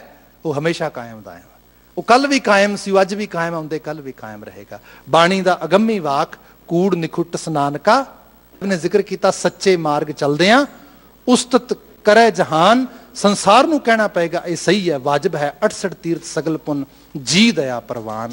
ਜੀ ਦਇਆ ਪ੍ਰਵਾਨ, ਜਿਉ ਤੇ ਜੀਣ ਦਿਓ, ਇਸ ਸੰਕਲਪ ਨੂੰ ਧਾਰਨ ਕਰਨਾ, ਆਪਣੇ ਆਪੇ ਦੀ ਸੰਭਾਲ ਕਰਨੀ। ਬਾਣੀ ਦਾ ਮੈਂ ਫਿਰ ਆਦਰਸ਼ ਕਹਿ ਦਿੰਦਾ, ਬਾਣੀ ਦਾ ਆਦਰਸ਼ ਇਹ ਹੈ ਸਾਡੇ ਵਾਸਤੇ। ਸਭ ਜ਼ਿਕਰ ਕਰਦੇ ਨਾਨਕ ਸੋ ਪ੍ਰਭ ਸਿਮਰਿਐ ਤਿਸ ਦੇਹੀ ਕੋ ਪਾਲ। ਅੱਜ ਕੱਲ ਪਿਛਲੇ ਮੈਂ ਹਫਤਾ 2 ਹਫਤਾ ਪੰਜਾਬ ਸੀਗਾ, ਤੇ ਉੱਥੇ ਕੁਝ ਲੋਕਾਂ ਨੇ ਬਾਤ ਕਹੀ ਨਸ਼ਿਆਂ ਬਾਬਤ ਤੇ ਸਾਰੇ ਬਾਰੇ, ਤੇ ਮੈਂ ਇੱਕੋ ਬੇਨਤੀ ਕਰ ਰਿਹਾ ਸੀਗਾ, ਜਿਹੜੀ ਜੀ ਦਇਆ ਦਾ ਸੰਕਲਪ ਹੈ, ਬੰਦਾ ਕਹਿੰਦਾ ਹੈ ਫਲਾਣੇ ਤੇ ਤਰਸ ਕਰ, ਫਲਾਣੇ ਤੇ ਦਇਆ ਕਰ, ਮੈਂ ਕਹਿੰਦਾ ਸਭ ਤੋਂ ਪਹਿਲਾਂ ਆਪਣੇ ਆਪ ਤੇ ਕਰ, ਆਪਣੇ ਆਪੇ ਦੀ ਸੰਭਾਲ ਕਰ। ਆ ਰੱਬ ਨੇ ਕਲਬੂਤ ਦਿੱਤਾ ਹੈ, ਇਹਨੂੰ ਸੰਭਾਲ। ਗਵਾਹ ਨਾ, ਇਹ ਨਸ਼ਿਆਂ 'ਚ ਗਾਲਣ ਵਾਸਤੇ ਨਹੀਂ ਮਿਲਿਆ, ਇਹ ਸਹੀ ਤੇ ਸੱਚ ਦੇ ਰਾਹ ਤੇ ਤੁਰਨ ਵਾਸਤੇ ਮਿਲਿਆ। ਜੀ ਦਇਆ ਇੱਥੋਂ ਸ਼ੁਰੂ ਹੁੰਦੀ ਹੈ। ਫਿਰ ਆਰ ਪਰਿਵਾਰ ਜਿਹੜਾ ਤੇਰੇ ਨਾਲ ਜੁੜਿਆ, ਉਹਨਾਂ ਦੀ ਸੰਭਾਲ ਕਰ। ਫਿਰ ਆਲੇ ਦੁਆਲੇ এনवायरमेंट ਦੇ ਸਾਰੇ ਰੰਗ ਨੂੰ ਸਾਹਿਬ ਜ਼ਿਕਰ ਕਰਦੇ, ਜੀ ਦਇਆ ਪ੍ਰਵਾਨ ਜਿਸ ਨੂੰ ਦੇਵੈ ਦਇਆ ਕਰ ਸੋਈ ਪੁਰਖ ਸੁਜਾਨ। ਜਿਹਨੂੰ ਅਕਾਲ ਪੁਰਖ ਵਾਹਿਗੁਰੂ ਆਪ ਨਵਾਜੇ ਉਹੀ ਸੁਜਾਨ ਹੈ, ਉਹੀ ਸਿਆਣਾ ਹੈ। ਜਿਨ੍ਹਾਂ ਮਿਲਿਆ ਪ੍ਰਭ ਆਪਣਾ ਨਾਨਕ ਤੈਨੂੰ ਕੁਰਬਾਨ, ਜਿਨ੍ਹਾਂ ਨੂੰ ਪ੍ਰਭੂ ਆਪਣਾ ਇਸ ਰੂਪ ਵਿੱਚ ਸਿੱਖਿਆ ਦੇ ਰੂਪ ਵਿੱਚ ਧਾਰਨ ਕਰਨ ਦੀ ਜਾਚ ਆ ਗਈ, ਸਾਹਿਬ ਕਹਿੰਦੇ ਮੈਂ ਉਹਨਾਂ ਤੋਂ ਕੁਰਬਾਨ ਜਾਨਾ। ਮਾਂਗ ਸੁੱਚੇ ਸੇ ਕਾਂਢੀਐ ਜਿਨ ਪੂਰਾ ਗੁਰ ਮਿਹਰਬਾਨ। ਲੋਕੀ ਪਾਣੀ ਦੇ ਸੋਮਿਆਂ ਤੇ ਜਾ ਕੇ ਚੁੱਭੇ ਲਾ ਕੇ ਸੁੱਚੇ ਹੁੰਦੇ ਨੇ, ਸਾਹਿਬ ਕਹਿੰਦੇ ਸਹੀ ਰੂਪ ਵਿੱਚ ਸੁੱਚੇ ਉਹ ਨੇ। ਮਾਗ ਸੁੱਚੇ ਸੇ ਕਾਂਢੀਆਂ ਜਿਨ ਪੂਰਾ ਗੁਰ ਮਿਹਰਬਾਨ, ਜਿਨ੍ਹਾਂ ਨੇ ਪੂਰੇ ਗੁਰੂ ਦੀ ਮਿਹਰਾਮਤ ਨੂੰ ਹਾਸਲ ਕਰ ਲਿਆ, ਤੇ ਪੂਰਾ ਗੁਰੂ ਹਰ ਰੰਗ ਵਿੱਚ ਮਿਹਰਾਮਤ ਕਰਨ ਲਈ ਤਿਆਰ ਹੈ। ਭਾਵੇਂ ਅਸੀਂ ਬੇਦਾਵੀਅਤ ਕਰੀਏ, ਭਾਵੇਂ ਗਲਤੀਆਂ ਗੁਸਤਾਖੀਆਂ ਜੋ, ਪਰ ਜੇ ਅਹਿਸਾਸ ਆਏ ਵੀ ਵਾਕਿਆ 'ਚ ਹੀ ਮੇਰੇ ਤੋਂ ਗਲਤੀ ਹੋਈ ਹੈ, ਗੁਸਤਾਖੀ ਹੋਈ ਹੈ, ਤੇ ਗੁਰੂ ਬਖਸ਼ਿੰਦ ਹੈ, ਮਿਹਰਬਾਨ ਹੈ, ਨਵਾਜਣ ਵਾਲਾ ਹੈ, ਉਹ ਨਵਾਜ ਦਿੰਦਾ ਹੈ। ਇੰਨੀਆਂ ਕੁ ਬੇਨਤੀਆਂ ਨਾਲ ਹੀ ਖਿਮਾ ਚਾਹਾਂਗਾ। ਆਪ ਸਮੂਹ ਸੰਗਤ ਦਾ, ਅਕਾਲ ਪੁਰਖ ਵਾਹਿਗੁਰੂ ਜੀ ਦਾ, ਧੰਨ ਧੰਨ ਗੁਰੂ ਗ੍ਰੰਥ ਸਾਹਿਬ ਦਾ ਕੋਟਾਨ ਕੋਟ ਧੰਨਵਾਦ, ਜਿਨ੍ਹਾਂ ਦੀ ਅਸੀਂ ਸਦਕਾ ਆ ਸਮਾਂ ਇੱਥੇ ਬਣਿਆ। ਅਸੀਂ ਗੁਰੂ ਕੀ ਬਾਤ ਕੀਤੀ, ਨਾਲ ਹੀ ਗੁਰਦੁਆਰਾ ਸਾਹਿਬ ਦੇ ਸੇਵਾਦਾਰ ਸਿੰਘ ਸਾਹਿਬਾਨ ਅਤੇ ਪ੍ਰਬੰਧਕ ਸੱਜਣਾਂ ਦਾ ਮਾਲਕ ਨਵਾਜਿਸ਼ ਦੇ, ये दीवान जिहड़े लागते दीवान रहें गावते सुजान रहें, इस रूप में ही जिहड़ा है सब रंग बने रहन। इस एहसास के नाल ही खाकसार आप सब तो फतेह की इजाजत चाहेगा। कह देना जी वाहिगुरू जी का खालसा वाहिगुरू जी की फतेह।